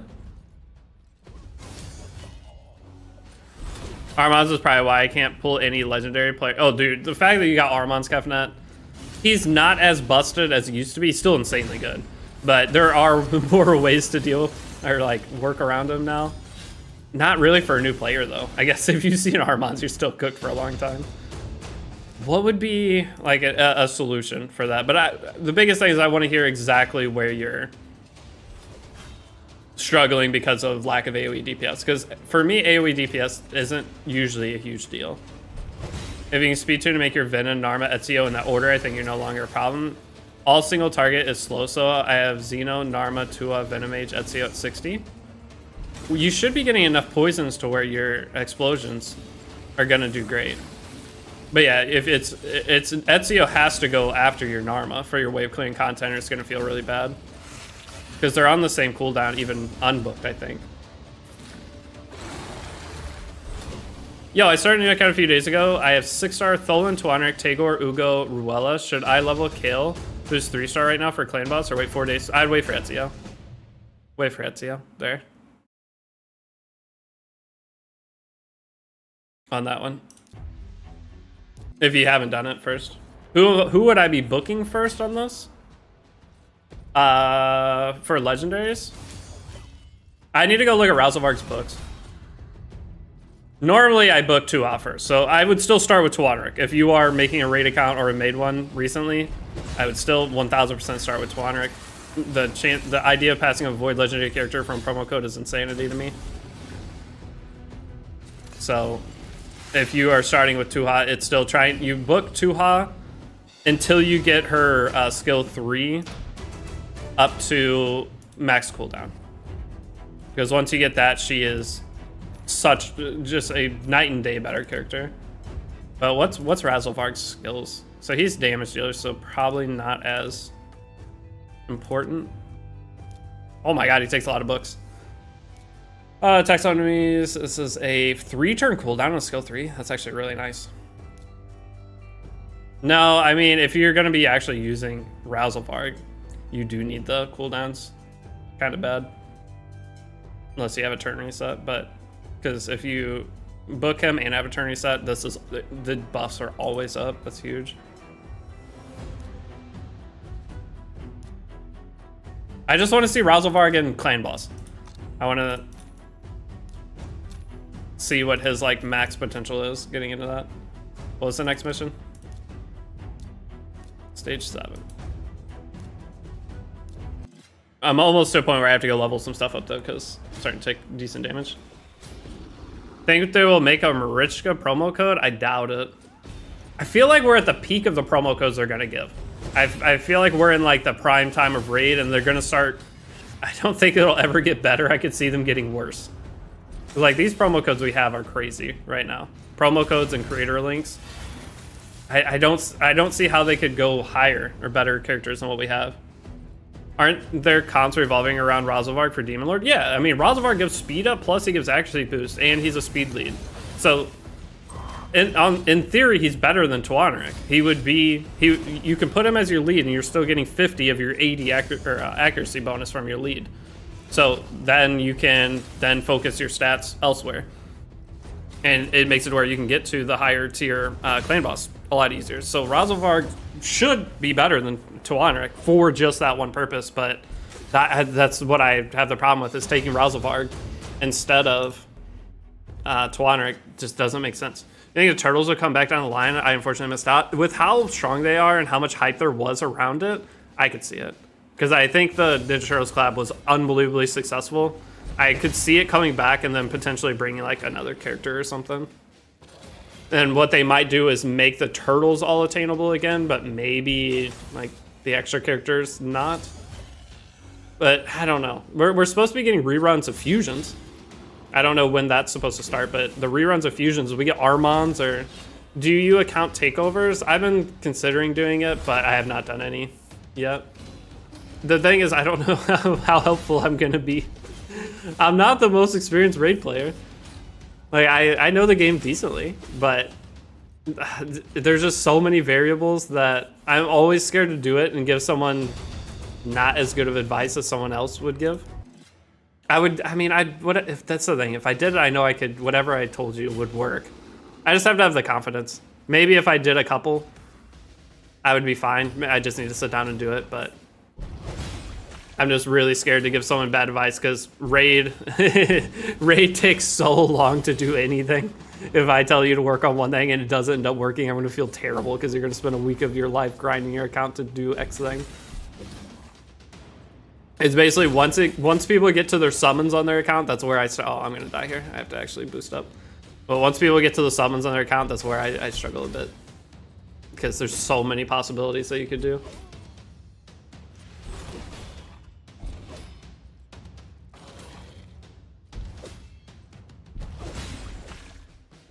I'm so mad I couldn't get Mikey 5-star soul. So I did, the only 5-star soul I didn't get on the Turtle account was Donatello's. Which isn't the biggest deal because it's accuracy. Oh god, am I gonna lose here?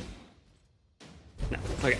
It's accuracy plus They emerged res, so the res would be super nice. You don't need actually, obviously, on Donnie, but I do kind of regret not having that. All right, so what were the missions?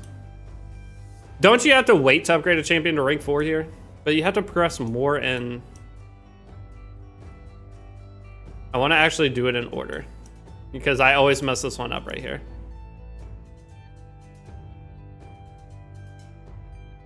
Wait, that's just upgrading it to normal. Where's the promoted character to force? Oh, there it is. So yeah, it's just Palos 4. Okay, that's fine. I'm gonna try it so I don't have to go back and do this again. New Defiant Forge Pass seems to skip to me. Thoughts? I mean, Defiance is great. Having a 2-piece set is fantastic. I mean, the Forge Pass is just so good. Technically, none of the Forge Passes are a skip, I don't think. I use Defiant set on a lot of my characters on my main. Wixwell, I'm pretty sure, is on at least 2-piece of it. I think my Brogni's on 2-piece of it. Do you get your 2 Chimera keys per week or just 1? I use both. You get 2 Chimera keys a week. You get 3 Hydra, 2 Chimeras. Now I only use 1 Hydra key on the 2026 ad account. I use 1 Hydra key there, but I use both my Chimera keys and I do the max damage that you need for the 2 easiest versions.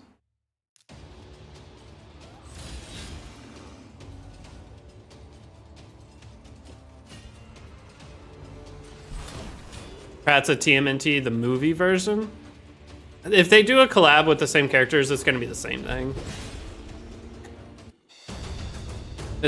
I don't think they wouldn't change. They wouldn't add a second Donnie or anything like that. I just don't know if they'd add other characters. I legit can only do like 300k damage on a run on Chimera. What's your team, Orca? I mean, I could pull up the 2026 ad account because a lot of you guys are going through. I could show that real quick. Because this account is just, I just want to play it. Like, if I have free time in between the other stuff that I'm doing, or if I'm waiting for something else to pop up, I want to hop on and just stream this. There's my attack. I'm not trying to, like, get to my summons overly fast. Did I put it on sniper? I did. So what do we have? Defense, HP, HP.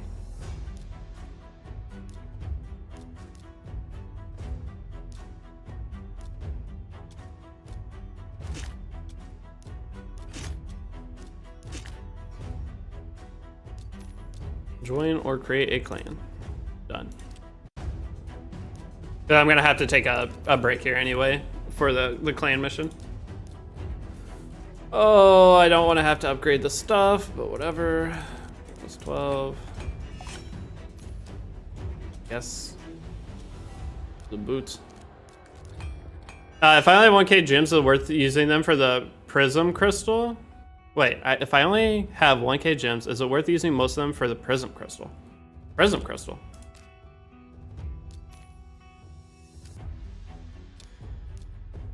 Wait, you can buy a prism crystal with gems? Where? Hold up. I enjoy a Bebop, Rocksteady, Baxter, Casey Jones, Metalhead. Any of those collabs? Cowboy, oh wait, a Cowboy Bebop? Talking about Event Dungeon Tournament? Oh. I don't have that open on this account. I can't show it. Yeah, the top reward is prism. Okay, I thought you were saying you could buy them with gems. Wait, but you're saying you have gems. So energy refills for it? How much energy refill do you generally have to do? Because it's Sand Devil tournament generally, isn't it? It is worth it. So that is one of the cheaper. Dude, these people it's only been 3 years since they've logged in. That's not that bad. I found a pretty good clan. Why don't they wipe these, by the way? If there's a clan, there's only two new accounts that joined, but why? If there's a clan that no one has logged in for 3 years, other characters from the card. Oh, okay. I was thinking Cowboy Bebop. But most of the time, it is always worth trying for the Prism Shard. because your rates are pretty solid. And if you get any of the characters, this is actually one of the not as good ones, I guess, because they put Edward in.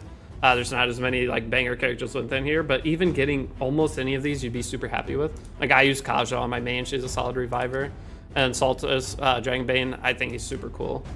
Those are, I mean, this is one of the characters you can actually start the game with, but I mean, he's solid. He's a provoke. You would be able to use it, pretty much anything you got from this. Actually, I don't know Helior. I don't know what he does. And the epics are generally pretty good too. So like this is a Lady Mikage fusion character. Lady Annabelle's super good. Another Lady Mikage fusion character. Stag Knight's super good. I don't know what this idiot does. He was a fusion character not that long ago. Arndolf is okay-ish, I guess. Action Wars, sure. And Sir Artemage, hold on, what does he do? Selfish character, wasn't he? Or was all debuffs from his champion? Yeah, he was a selfish-ish character. But there's enough epics that are good here. And you're going to be guaranteed at least getting epics, so... I would say it's worth it, right? Isn't it always worth it? It's always worth it to go for it. Even on a not as good pool of characters, it's always worth it. Because you never know, you could end up getting, I mean, getting Edward would be sick. You need about 10 to 15 refills depending on your account level. I don't know if it's that much. You do need a refill, but the thing is, if you're spending all your stamina, you don't have to do that many refills. It's that many refills plus your daily stamina from finishing quests or whatever. I have my Deacon from last person. Yeah, so there you go. That's a great one. Deacon would be, if Deacon was on there. A lot of the time, the epics alone are worth trying for. Upgrade to 3rd Champ 6 star or do Prism tournament. That's up to you. And, okay, so for this Prism tournament, I would say it's more the lines of, do you want a chance to get Edward? Do you like Assassin's Creed? If you're not in a rush, this would be the thing. But the sooner you get all your champions 6-starred and everything, the faster you can start doing clan boss. So that one's kind of up to you. There is no right or wrong thing. If you want a chance to summon, it's a gambling game. If you want to gamble, gamble. You're not gonna hurt yourself that bad by doing so. Okay, so 5 arena battles. Go knock this. Because all it's gonna do is make it to where you're gonna 6-star your 3rd champ a couple days from now instead.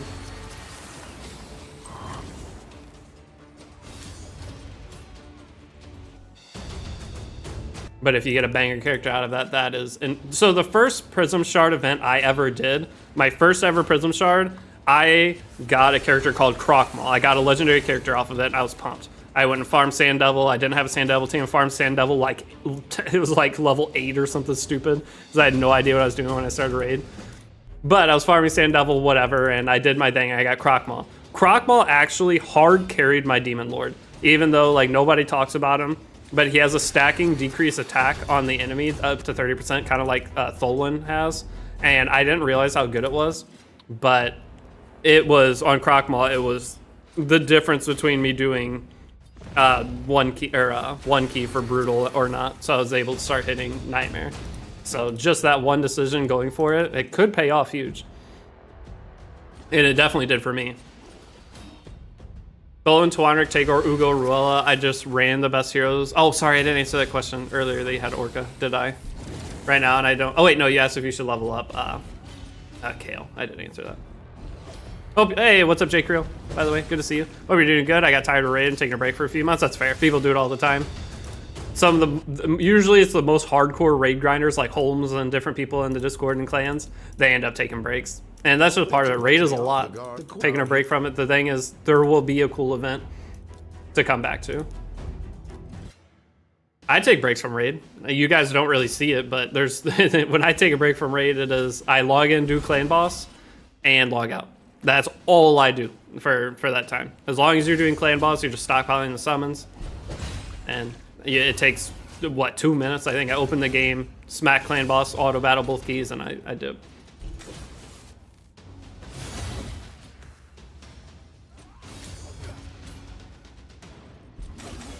Oh, this was for the Chimera comp question. Tholin, Twanrik, Tagore, Ugo, Ruella. So you don't really have damage outside Tholin. You have Reviver within Tagore. Are all your characters 6-starred? I'll pull mine up in a second so you can see. my Chimera team. But I mean, you have Ugo, and so you have decreased defense. Ruella, I don't remember what Ruella does off the top of my head. I know she's solid. But your level 1 epics, you have Rector, Lockway, Gorgrab, Inda. The epics are 4-star, my only 6-star. Oh, that's why you're only doing that much damage. You're not going to be able to do... all right, so trying to hit Hydra, you're not really going to be able to do until, like, your Tagor's... You need your Tagor level 60, because if your Tagor dies, your run falls apart. It's everything with Chimera is about staying alive, because there's certain waves where he's going to kill one of your team. So, and if Tagor ends up dying, everything falls. So Tagor is going to need to be 6-starred. Yeah, you just need 6-star stuff. That's all that comes out. 6-star and getting War Master on all your characters. So it's masteries and 6-stars. The beginning of raid is getting your core team, whatever. It's not even the biggest deal which characters you decide to. Ideally, it's your clan boss team, whatever's going to be like the most suggested clan boss characters for you. Getting them all 6-starred and getting their masteries, at least to War Master, not even farming all of it out. You just have to farm to where you can buy 1 red and then go all the way down and buy War Master after. Once you do that, you're in a good spot. You will be able to... The thing with Hydra, you won't even be able to touch Hydra until you have 6 level 60s, basically.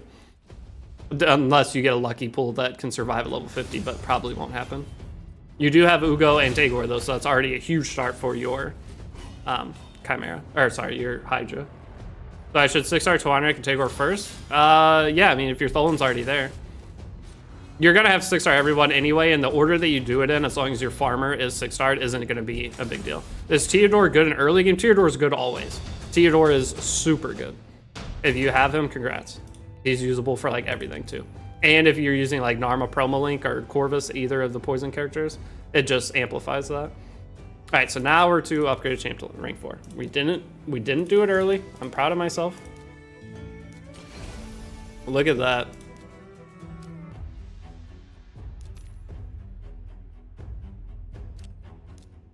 It's like the first time I played a new account and not mess that quest up ever. All right, so what are my apprentice challenges I can do? Level 12 artifacts, I'll just go do that. And then maybe I've gotten some books.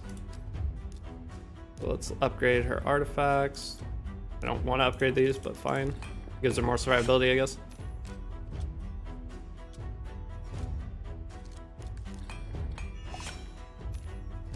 Okay.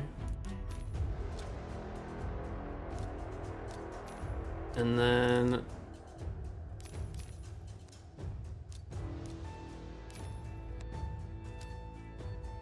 books. I do have 3, nice. Would you 6-star Nam the Yellowhand or Genbo for the first Arbiter quest, or wait? Nam, I don't know. Okay, so the problem with upgrading Genbo is, do you need him right now? The only place you're going to use him, I guess I kind of used him in Faction Wars. And he's really good, but his use case is damage dealer. So, and he's pretty squishy. So he'd be like for nuking in arena. So an example would be using Deacon to decrease defense and push up your team, and then Genbo smacks. Or well, use Deacon, then use an attack booster, and then Genbo goes crazy. So if you need that right now, and you're trying to push arena, I guess, then you could do Genbo. But once you get to champion arena, you're kind of dodging teams anyway. And you can only attack certain teams. You don't have to go that hard on your arena team. You're going to be kind of stuck almost no matter what you do, unless you're spending / have some kind of crazy extra character. And then the other character, who was it? Nam Yellowhand. I don't know who he is. Once I see him, I'll know. Nam, is he Ogren?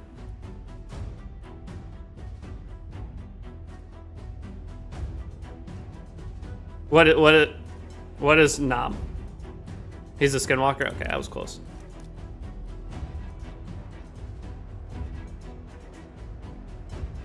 Wait, is he a legendary? If he's a legendary, I don't know him. Oh, no, he's him. Okay. He's him. I was attacked for the stun meter, and then he's going to have attack on enemies, decrease stun meter, 50% chase place to stun debuff. I mean, he's really good. I would do Nam, personally. Over Genbo. Like, this is a character that can be used for wave control as well. Like, he has a lot of use case versus Genbo is just general damage dealer. He hits really hard. This would be for sure go-to. He's so useful in Faction Wars, by the way. This is a huge pull to have.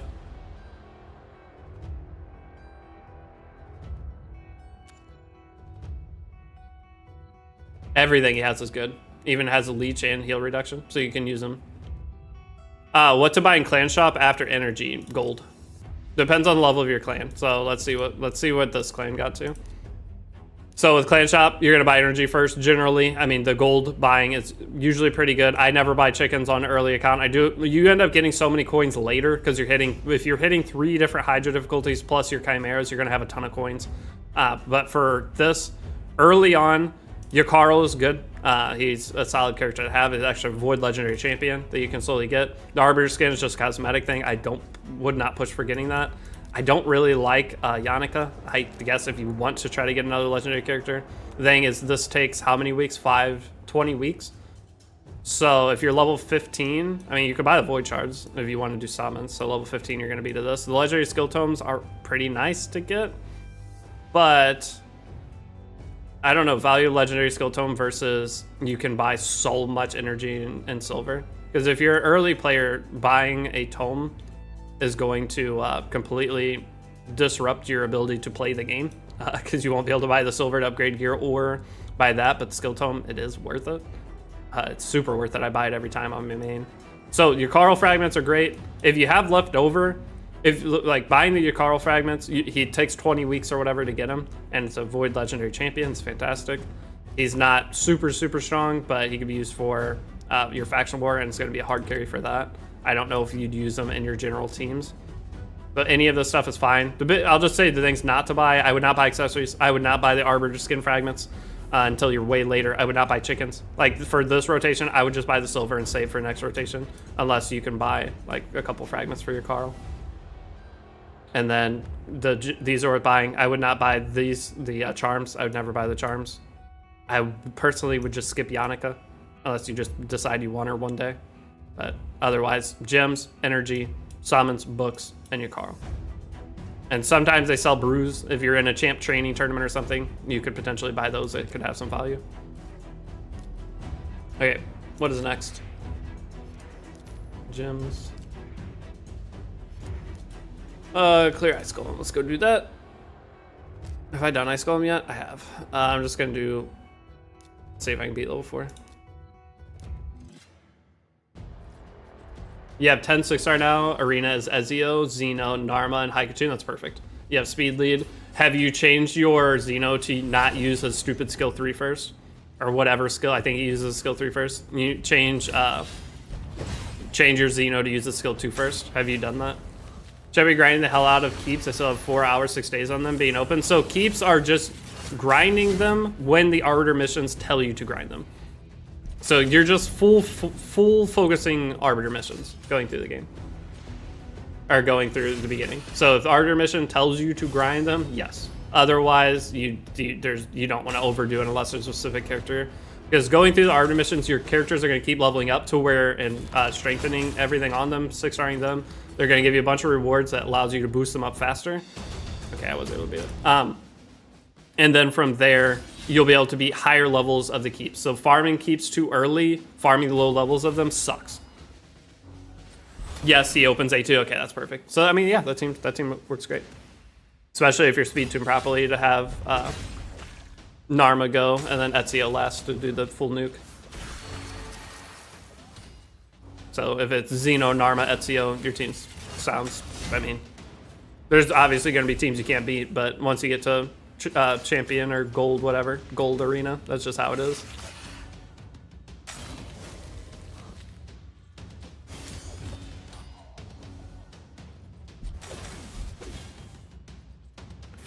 All right, yeah, I can only reliably farm stage 11, 12 on all of them. Yep, just try to keep progressing and only farm it if it tells you to. The longer you wait to do them, once you get all your characters at least 3-star ascended, you're in a pretty good spot. I just had to beat it twice, right? Please say I only have to beat it twice. Please pop up. No, I had to beat it more. How many times do I have to beat it? Oh, 3 times. What's the next? I'm just gonna do this. When do you start working on Hydra champs? So the general order is get your clan boss team as set up as possible.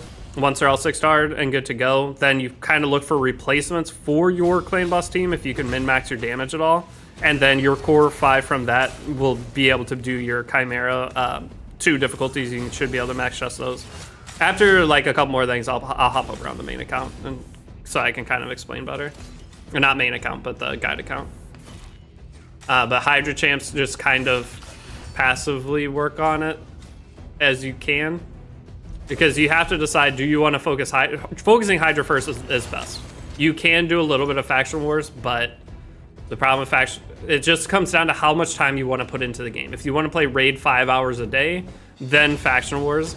If you want to play raid just your general time, that's when you would focus on Hydra instead. Biggest thing, it comes down to player. Okay, so this one type of speed artifact, let's hop over to the other account real quick. So give me 1 sec.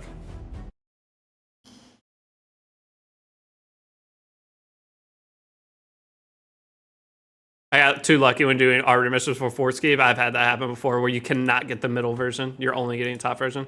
Okay, I'm gonna hide my display capture. I'm gonna switch accounts real quick. Let's hop over to the guide account. I don't think I've logged into it today yet anyway, so this is perfect. I can knock this stuff out today. I did not realize my face cam hasn't been on for the last probably hour. My bad. Were you given a choice to choose your champions? Kind of. Or hold on. Let me fully read what you asked there. Okay, I can turn the display back on.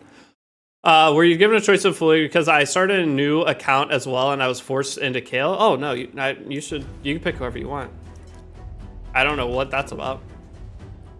Or are you on phone or something? There might be a bug going on, but okay. So this is the guide account.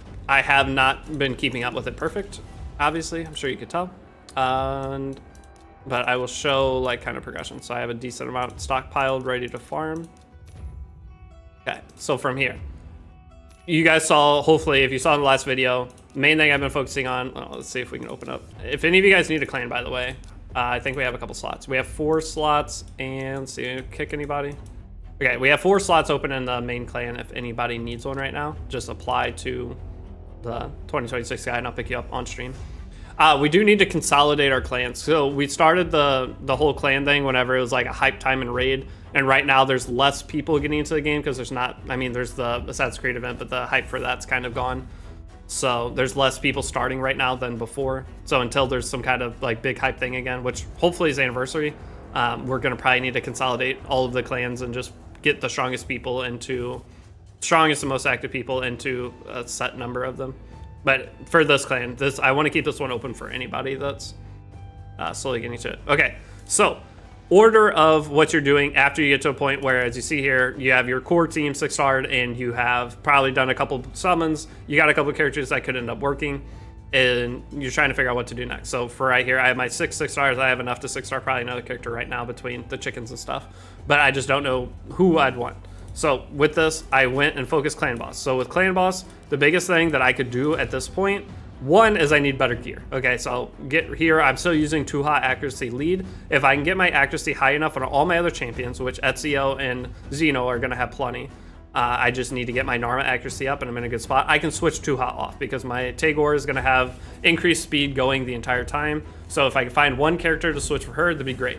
But with switching that character, ideally that character will be able to be used in both Hydra and Clan Boss. So my Twanrit coming off, she is still going to be used on all my other teams, for sure. She's just way too good in Hydra. So for example, my current team with Hydra, I think I already hit it, didn't I? Yeah. So my current team with Hydra, I just did one quick battle and it's doing 10 mil. And all you have to do is 6 mil. So as long as you're just hitting the basic Hydra, you're in a good spot. And this is the team. I mean, it's just all the free champs. So 2-ha, once I got Ezio, it was over. It just was easy. So once you get 2 login champions, your account's gonna be in a great spot. But that could take a while. And then from there, it's just the other starting characters we had. And then the same for Chimera. The Chimera, I just used this core team, and I was doing around 20-something million on easy. And for hard, all you have to do is 9.75. I think it did like 15. It was like 25 and somewhere between 10 and 15 million, but it was enough to get top chest for both. And that's just using the core basic team. So Christos, as you see, using basically the same exact comp, but he switched, he got lucky and got Geomancer. And he also has so many stars for his characters. His perfect souls, that's absolutely insane. I don't know how he got so lucky. I cannot get any other. Whereas U3 key Nightmare, that's good. So for Demon Lord, I think he's Chris, yeah, he's 2-keying, so this is a good example though. He is 2-keying the this. Now, for those of you guys that didn't get Xenomage, so starting with other characters, this 0 looks like they set up. Is this unkillable? I guess this is unkillable team. I'm pretty sure. So Crimson is putting up the unkillable for 2 turns or block damage, whatever he had, Al Gore. And then I'm pretty sure he has it too. So this is just a good example of like a I guess it's not unkillable, but it has enough bulk there, and then it has a decent amount of poisons between Fours and Banshee. So this is one thing you can do. But they don't have Narma, whereas if they had Narma, they could probably switch Kale out for Narma. I bet it'd perform better. Maybe? I don't know. But here's another team down here. Obsidian, Wake. So this is no star on anything. And he's doing 22 mil on that hit. So that's what? That's still like 4 key though. He has to get 1 lucky run for 3 key. Still not bad though. That's you? Nice. You got lucky then. Oh, I need to join. I'll apply. My clan doesn't have good clan bosses. So this clan, just so you know, before you join, is we are clearing Nightmare every day easily. Ultra Nightmare we're not clearing yet. That is still going to take a while because we have to get enough consistent players. And the problem is, as you get strong enough, if you get invited to a clan or find a clan you can join that is clearing both clan bosses, go join that clan. I'm not going to hold it against you if you want to leave this. Wishlist actually hit for once. It's just, the thing is, it's hard to have everybody keeping up with raid. Okay, having a clan of 30 people, the chance of everybody going in and actually doing everything, not the highest. So, but we do clear, I don't know if we're clearing normal Hydra yet. We're close, but we are clearing normal Chimera and getting close to normal. Or easy Chimera and getting close to normal. So getting the 4 chests from this though on a new account would be huge. All right, hold on. Oh, hopefully not too many of you guys applied. Okay, we have 1 slot. There's only 1 slot left to have it. The other clan isn't even clearing hard. Yeah, you need to leave then. Siege check, true. Siege battles, I forgot about that. They are going. Hey, we're winning. Is there any fights that we can actually do? I am not hitting that guy. Well, that was this guy. This is potentially winnable. Oh, okay, back to your order of building characters though. So, for example, like I don't have a core arena team set, so High Katoon is probably my next character. I 5-starred her, slowly getting her built up, and I got to put my fastest speed gear on her. So, I guess my order for my account is going to be obviously clan boss first priority, then just general, make sure that my clan boss team can be used for most general content. The only thing it's not good for right now is Spider, unfortunately, but I'm not farming Spider anyway. Farming the event dungeon is more value than doing Spider, because any chronophage gear you get is going to just, if you get a chronophage ring plus amulet, you're getting the speed bonus from that you cannot get anywhere else. So just farming stage 15 or 16, I think I'm mostly farming 15 of this is way better than farming Spider. The only time I'd farm Spider is for one of the challenges that are there, the tournaments. So event dungeon is still here for 2 weeks, so I'm not too concerned about Spider. Dragon's Lair, I can go higher than this. I've only been farming event dungeon on this account. Event dungeon is so much better. Just an application, hopefully 2 people didn't send. Okay, you're good. You're the last person for this. What should we do about the other clans? I gotta figure out who's running the other clans and figure out how we can set up. Yeah, what's up, Novice? How we could set up like a clan merge, because I'd like everybody to have a better clan type, because clan is everything. Even just doing basic Hydra, I mean, look at the piece, like example piece of gear from doing Hydra. That if you are full clearing Hydra and getting 2 chests, like this drop from basic Hydra, this is a banger. Ideally, it would have rolled a little bit different, but this is a 6-star protection piece, so plus I'm getting 20 res on it. Has HP, has all perfect substats. Like this is the power of doing Hydra early. It's gonna, wait, I forgot we got these pieces. Okay, don't care. But all of this is solid. I mean, this is a potential speed check. That's, and this is a potential speed check, that's fine. This is not the best, not the greatest. Not the greatest, but that's just from one box from Chimera. Like this is 7 rewards. I think it's just from beating Chimera 1 time. Gladly started a bunny account to grind and join on board of my main anyways. If you're willing to do it with my promo code Jammin', I'd appreciate it. My promo code should be, is it in the description of the stream? Hopefully it's the right promo code. Hold on. How do I even check that? I guess I have to open my stream. I know I could probably just Google it, but I'm here, so why not? What does reworking accessory artifacts do? Okay, so reworking a piece, I don't think I have any. So with reworking a piece, it's going to reset everything on the gear except for the rolls that went into a specific set. So for example, let's just go first. I mean, for this, it's simple. It's still going to be a sword. It's going to have flat attack at the top, and it's going to re-roll all your subsets. But for example, this attack has 2 rolls into it. This could change to, example, speed, and it guaranteed has 2 speed rolls into it. So it's just a secondary chance to make a piece of gear usable. Now, where the rework stones are valuable is going to be your bottom side pieces. Usually not boots so much, but sometimes you get lucky in boots. But for a chest, for example, if you were to take a chest, I don't know, let's take this red chest. Okay, so I'm gonna upgrade it just to, or purple chest, to +8. So if we re-roll it now, it has defense main stat. It would re-roll the main stat, so this could end up going attack, whatever. You never know where that's going to go. But the idea is if you have a piece that rolls 4 times into a single substat, there's a chance that it goes crazy. Guide 4 is probably dead. I haven't logged in a few days. You're good. Do I keep notifications? Do you keep getting notifications people left? You're good. Don't, at this point, if you can't keep out the game cabinet, don't worry about it. Don't try to revive it. We'll try to. What is purple flag and siege about? I'll go back into that. That's for redoing your battles, I believe. I think that's the purple. You can retry a fight, but within this, the rework is just a second chance to make gear usable, essentially, and it's a way that you can roll any piece of gear, and if it rolls 3 times on a single substat, it's worth redoing. So like this piece of gear is terrible, but if I wanted to take it up and just +8 it, see if it goes in the same substat twice. It didn't, so I wouldn't worry about this one. But the rework stone's super valuable. If you lose against someone, it's a free re-attack. So it's a redo your battle. That's what I thought. So with siege, the problem with siege is the chance that you actually find someone you can fight. I guess potentially could end up winning some fights against these guys. Like this guy, I could probably win this. I don't know what he does. I don't know who this character is actually. A little scary, but even just trying with siege battles, it's always worth trying because any of this feral gear you get is potentially super good. Feral gear is just like the Hydra gear I was showing a second ago. You get any variable set is what they're called. You get the extra different gear set or bonuses on them.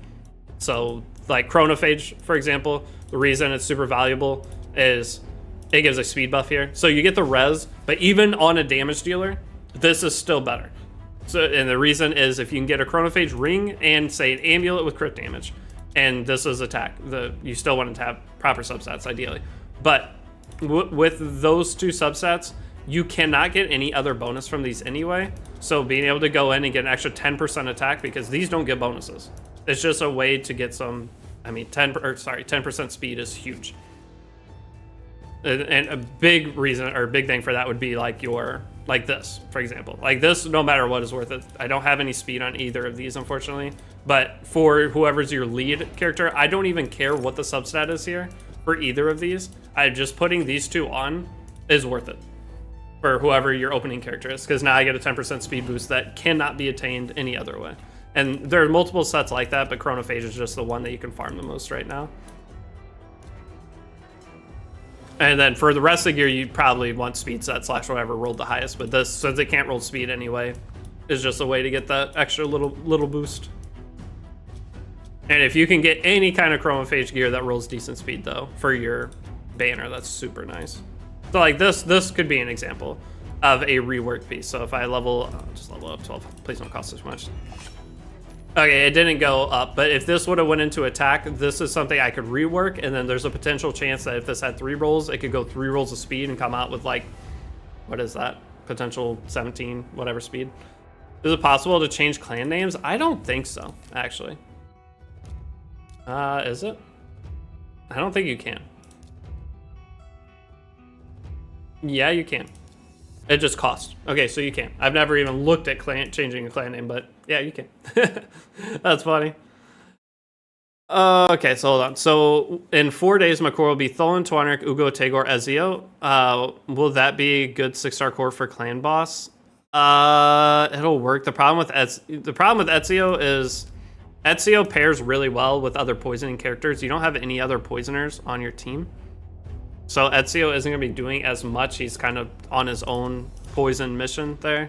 The reason everyone's loving Ezio so much is people that are starting with like Narma or having like Xenomorph from the last update. So Ezio without other poisoners, how is he going to perform? Especially in Clan Boss, I don't think super well. The big benefit from him is the activating on poison, so you can cycle more poisons onto the Clan Boss. He has decreased defense. I mean, he's not going to provide a ton for you there. So should I replace someone with Kale?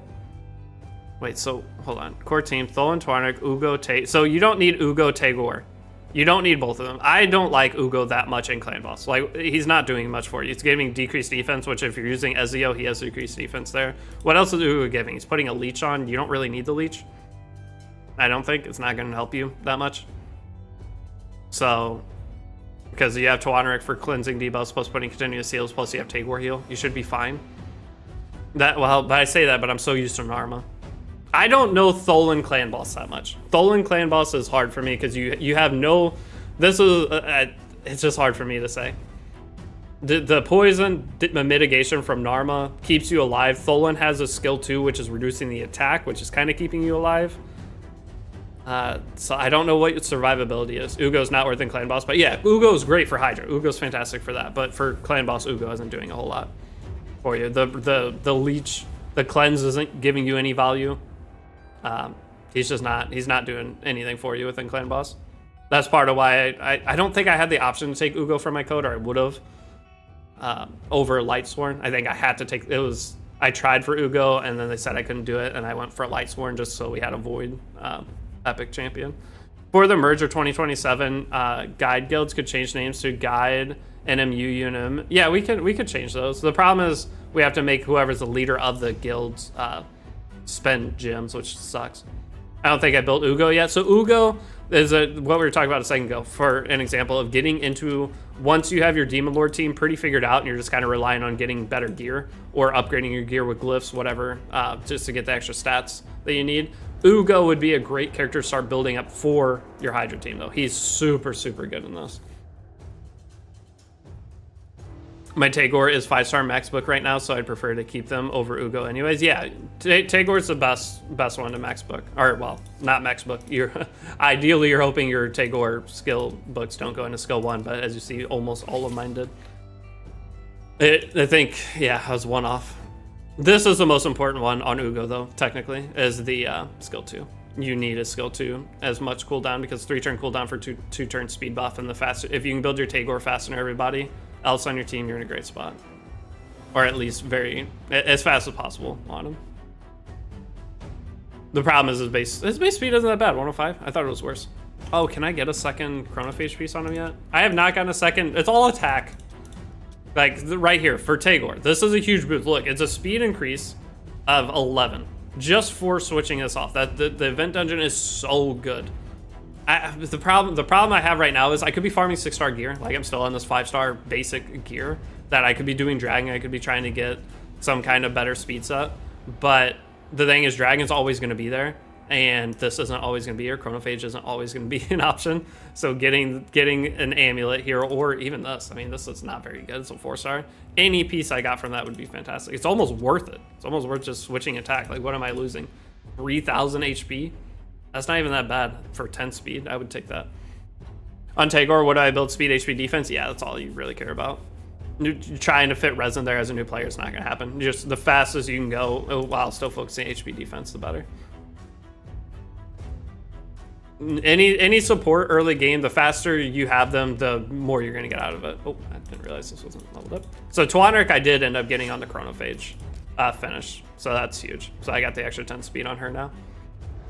This gear, I ended up getting really lucky with my Relentless gear. I think I got more. I think I got a 4-piece Relentless set recently. I haven't looked at what the stats for it were. Once I clean up my inventory. But still, Farrell said this was if you can just try your attacks in Siege and potentially win, like Chronophage is super good because just one piece of it gives a 40 bonus accuracy. And that is the difference between being able to land your stuff on Clan Boss or not. I don't know if there's anybody to switch that on.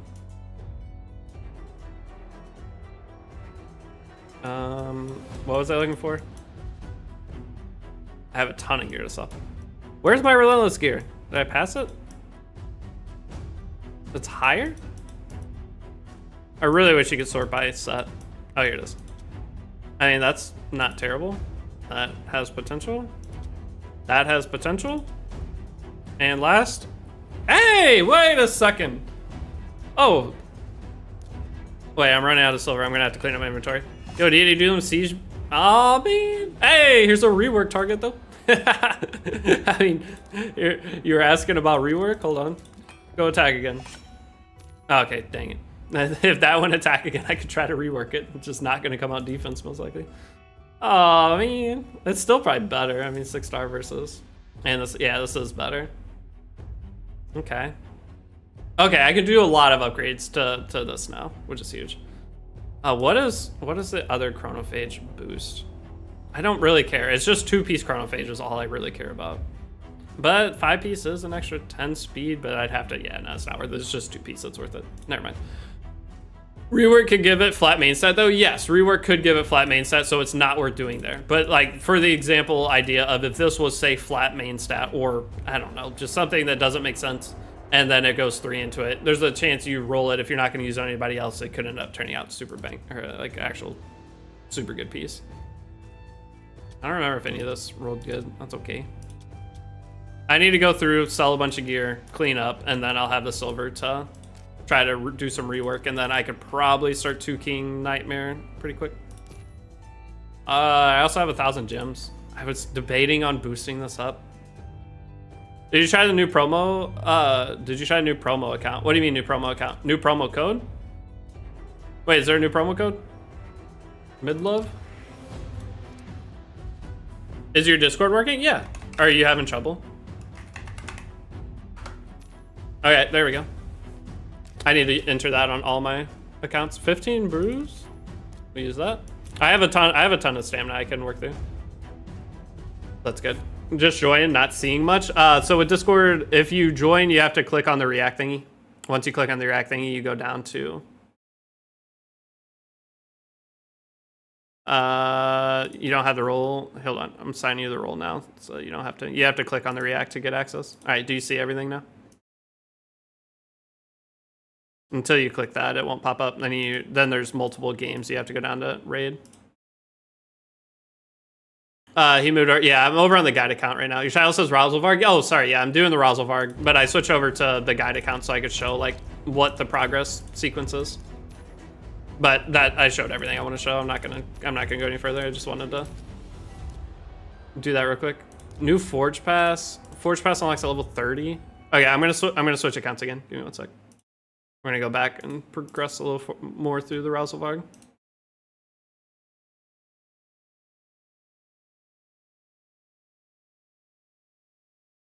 Okay, open this up.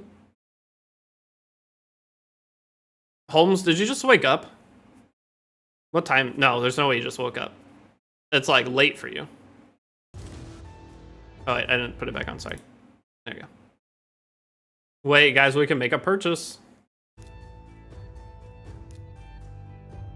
You got it? Are you able to see everything? Okay, so Razelvarg account, what are we at? 1 of each speed. Artifacts, let's go and do this.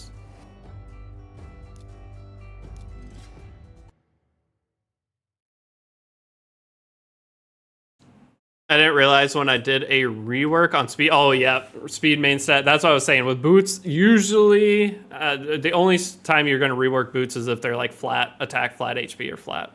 Now it's 4 p.m. at work waiting around for people. Oh, wait. Holmes, I thought you were... Dude, Sonic made me think you were from across the pond. You're only an hour ahead of me? I thought it was like midnight for you.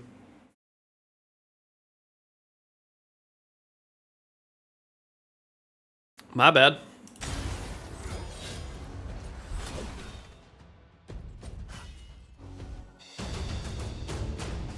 Oh, I'm so sorry, Genshin Meta. Do you know how to make the new player promo code work if you already used it? I tried making new emails, but no use. Only worked when I installed new Windows. Genshin Meta, are you still here? I'm so sorry, I missed that. I was switching accounts. Nope, I'm from New England.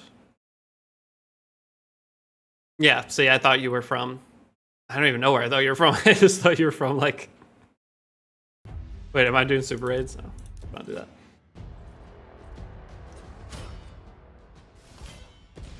Not in the American sphere, basically. Not 1 hour ahead of me.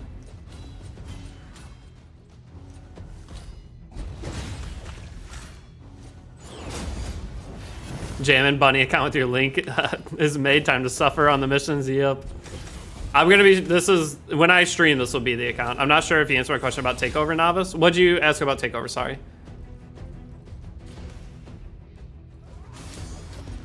But Genshin Meta, if you need help with the promo code and you're still here, I'll try to walk you through. And it's not, you don't need to install new Windows. If you ever want to make a new account, all you have to do is uninstall Player and Play on your PC and then reinstall it with the link.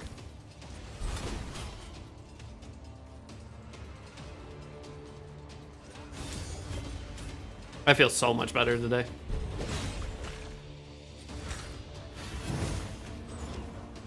I mean, I can try an account takeover. Holmes does in Discord. Holmes helps people with their accounts on Discord.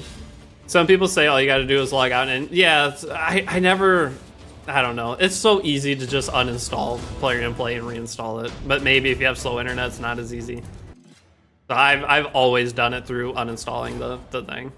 That's even like, oh, do I do account takeovers? I've never done them. I've hopped in Discord calls and helped people occasionally, but anything I do is through Discord. It's very rare. It's basically if I have time between everything else I'm doing. And the thing is, I could make content out of that. So it's something that every time I stream, I talk about potentially starting to do it, but I just never have. You even log out of Player and Play and then kill the process from Task Manager. There's a lot of ways you can do it, but if you're having any trouble, just uninstall it and reinstall it. It's never not worked for me. I've had a time where it took like 5 minutes for the character to show up in my mailbox, or like 10 minutes. I just let it sit and then came back and did a mission and then looked and it was there. But I've never had it not actually work.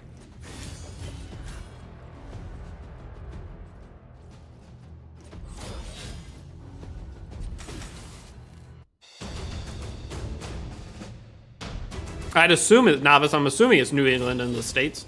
If he's at 4 o'clock. He's on Eastern time zone. If he was not New England or the other New England, he is, what time would it be over there? It'd be like 7 p.m. over there, at least 7 or 8.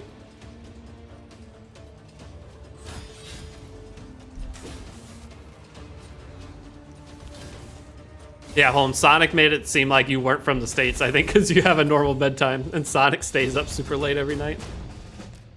Sonic was helping me at like 2 a.m. or 3 a.m. the other day. And he had work in like 3 hours.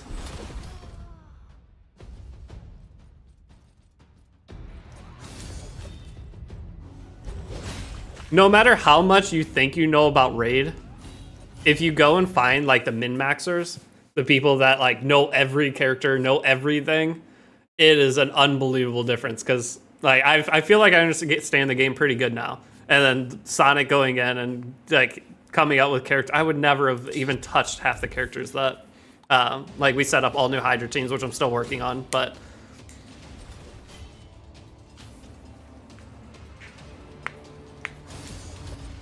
they were not characters. Like, I'm actually using Copper Coin now. I'm farming Copper Coin Masteries. That's what I was doing on my main account this morning when I opened it up.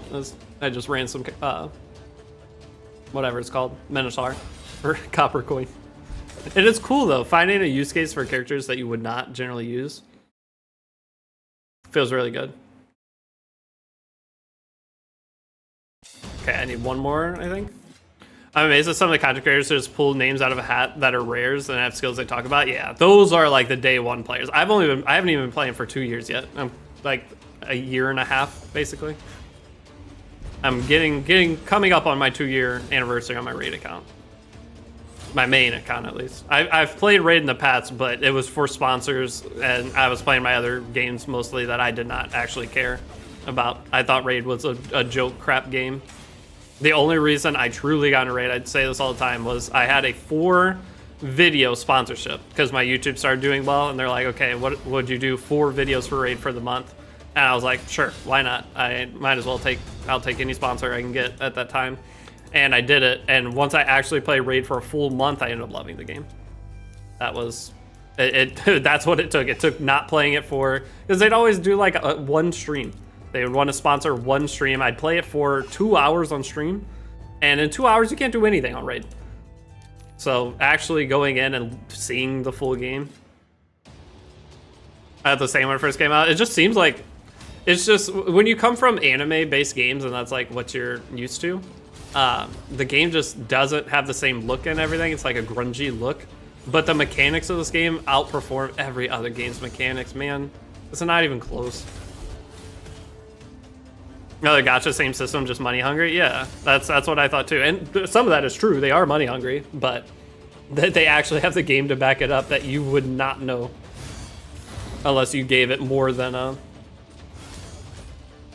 I don't know. I think it took 2 weeks before I truly saw, because I was trying to progress my account because I felt like I had to. If I was gonna play the game for 4 videos for a month, you can't just do 4 basic videos. I need to actually know the game. And that is what changed everything.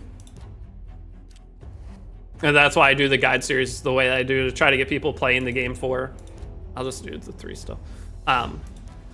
Try to get people playing the game for like a full week at least, going through the guide. Because then there's a much better chance they see what the game has to offer. I just like how it's a decent amount of PvE content as what I prefer. Yeah, and it's not that it has the most PvE of any gacha game. There is no other game out there that has the same level of PvE as this. Unless you count running around and picking berries in Genshin PvE. You can technically do that all day, every day, but that is not fun. CZN. CZN is the game that technically has the same. It's finally a game that I could see having a lot of like long-term value just because you can play it as much as you want. That's the only other game that's come close.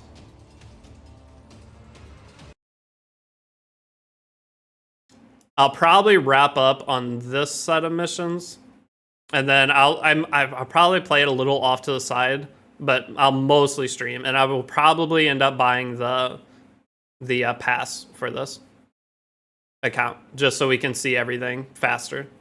See how good Razelvarg is. Holmes, do you know when the anniversary is? I think I may have looked over this when I asked this earlier. The anniversary's soon. It's like next week is when the things would start, I feel like. Because the anniversary will have a new fusion. So maybe it's a little bit longer because this fusion's going to last until the end of the month. So maybe, I guess, early March is when we can look forward to. There was a mobile Final Fantasy that was all PvE for the life of me. Can't remember. Final Fantasy Brave Exvius? That's the big one that I know is Final Fantasy Brave Exvius, I think it's called. Yeah, it is that one. Yeah, FFBE. Yeah. Final Fantasy. I love Final Fantasy games. Like Final Fantasy games are sick, but I never got into any of the mobile games just because the timings that they came out. All right, how many times do I have to beat Minotaur? What did I do wrong here? I only beat it twice. That took forever. And normally, oh, the 10th. Oh, we still have 3 weeks. Dude, 3 weeks. What is that? I think I'm going to do a video today, though, Holmes, also over Corvus versus Narma. Like, which I think is better, because I was asked multiple times in chat.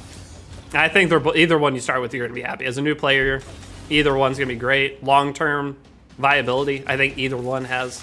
I just think technically Narma does more for you, because you don't technically need a damage dealer, especially if I have Ezio plus Narma, insane combo. The detonate on Narma is huge. But I guess, well, no. Because Corvus damage into Ezio bomb is the same amount of poisons. And it's non-conditional. You don't have to have the 3 debuffs in order to get the full. I don't know. I need to collect my thoughts for that one. But okay, I'd agree. It's got to be Narma. Just support characters are just better. They're just better for everything long-term, because damage dealers are fantastic at the end. Enough time for me to rest and gather resources after this current fusion. Yeah, Raid does not give you a break. It's event into event into event. You basically have to skip every other event. Narma extend poison really helps with SEO damage. Yeah, well, technically Corvus extends poisons too. That's the big thing. Corvus has a poison extension, but Narma has more extension because it's on her skill 1. And Corvus, I think, was it Leech skill 1? I don't know. The biggest thing with Corvus that makes him even in contention, though, is he is defense scaling, so it's really easy to keep him alive. But Narma's HP, so she's staying alive too. Ezio is going away, so it's just between the two. Yeah, that's where I'd have to do the video, or why I want to do the video, because he's going out. And Corvus outdoes Narma in the end, fully booked. Do you? That's the thing. Okay, so for wave clearing content, yes, I think Corvus is better. Corvus for wave clearing content is for sure gonna be better. But Narma for general boss content, you think Corvus has better survivability than Narma? Narma's keeping your whole ass team alive. So they have the same passive here, but Narma's placing more poisons than Corvus does, because it's anytime an ally gets attacked, you're gonna be just passively placing poisons guaranteed. So technically this should be better than Corvus's. You're gonna have more mitigation because of that. Then this is a 3 poison debuff versus a Corvus 2 poison debuff. Now Corvus is an AoE attack, but this is AoE, so it's under 3 or more debuffs, places the same thing on everybody. So this is putting more poisons on. And with that, yeah, Narma healing on the A2 is huge. It heals a ton too, because 25% of her health. So she's keeping your whole team alive. Not just Corvus. Corvus is extending your buffs. But then the skill 1 of Narma is better than Corvus. Corvus has his leech in the skill 1. They're the same character. Just one's a damage dealer, like core damage dealer. One is just all around general support. And her ratings are still low because of pre-buff Narma. It's funny. And whereas Corvus ratings are all super high because he's always been pretty solid. Should I use Hilvi and Clan Boss? I don't know Hilvi's kit. I didn't end up getting it. We're waiting for the possible free primal from Calendar to reroll for free mythical with the starter legendary heroes. Oh my god, is that a thing? I didn't even think about that. Wait, that could be a fun day. Should we do that? I'm doing that for sure. Is that real? So from the reward calendar, is there a primal one of these days? Are you waiting? Oh, a possible free primal. They're not gonna give us a free primal in here. There's no way. They didn't for the previous one, did they?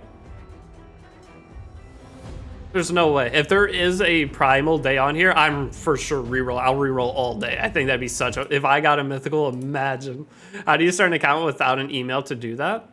You can just put random emails. You know, when you make a raid account, you don't have to use a real email. There was before, apparently. Ooh, that could be a mistake. If I will watch for it every single day. And if there is one, if the primal's there, ping me in Discord. Any of you guys watch for that, because I will sit here for 18 hours straight rerolling. I think that'd be so funny. It'd be annoying, but I'll just enter random emails and go in. Because you don't have to use a real email. The problem is not using a real email, you can't get your account. I'd start a new account to start with Narma and a primal, yeah. The primal reroll would be a funny day. I don't think I'm allowed to reroll with my promo link. You guys could, but I'd get in trouble, I think, because they'd be able to see that I was doing my own promo link, so can't do that. That would be bad. But yeah, for anytime you make an account, you don't have to use a real email when making a raid. But the problem is if you don't use a real email when you make your raid account, is you can't recover it, and you can't... I don't think you can get your regular thing. I'll roll it for you. That'd just be a fun day, though. Just sitting here, turn our brains off, and because for the event calendar, you can just go in immediately. Like, how many rerolls can you do per hour?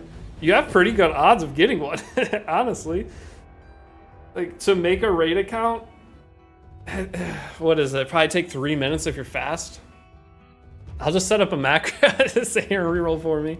It's what, 10 to 20 minutes to reroll, right? It shouldn't be that long. A reroll of just getting to open, because you get the calendar. The calendar opens right away.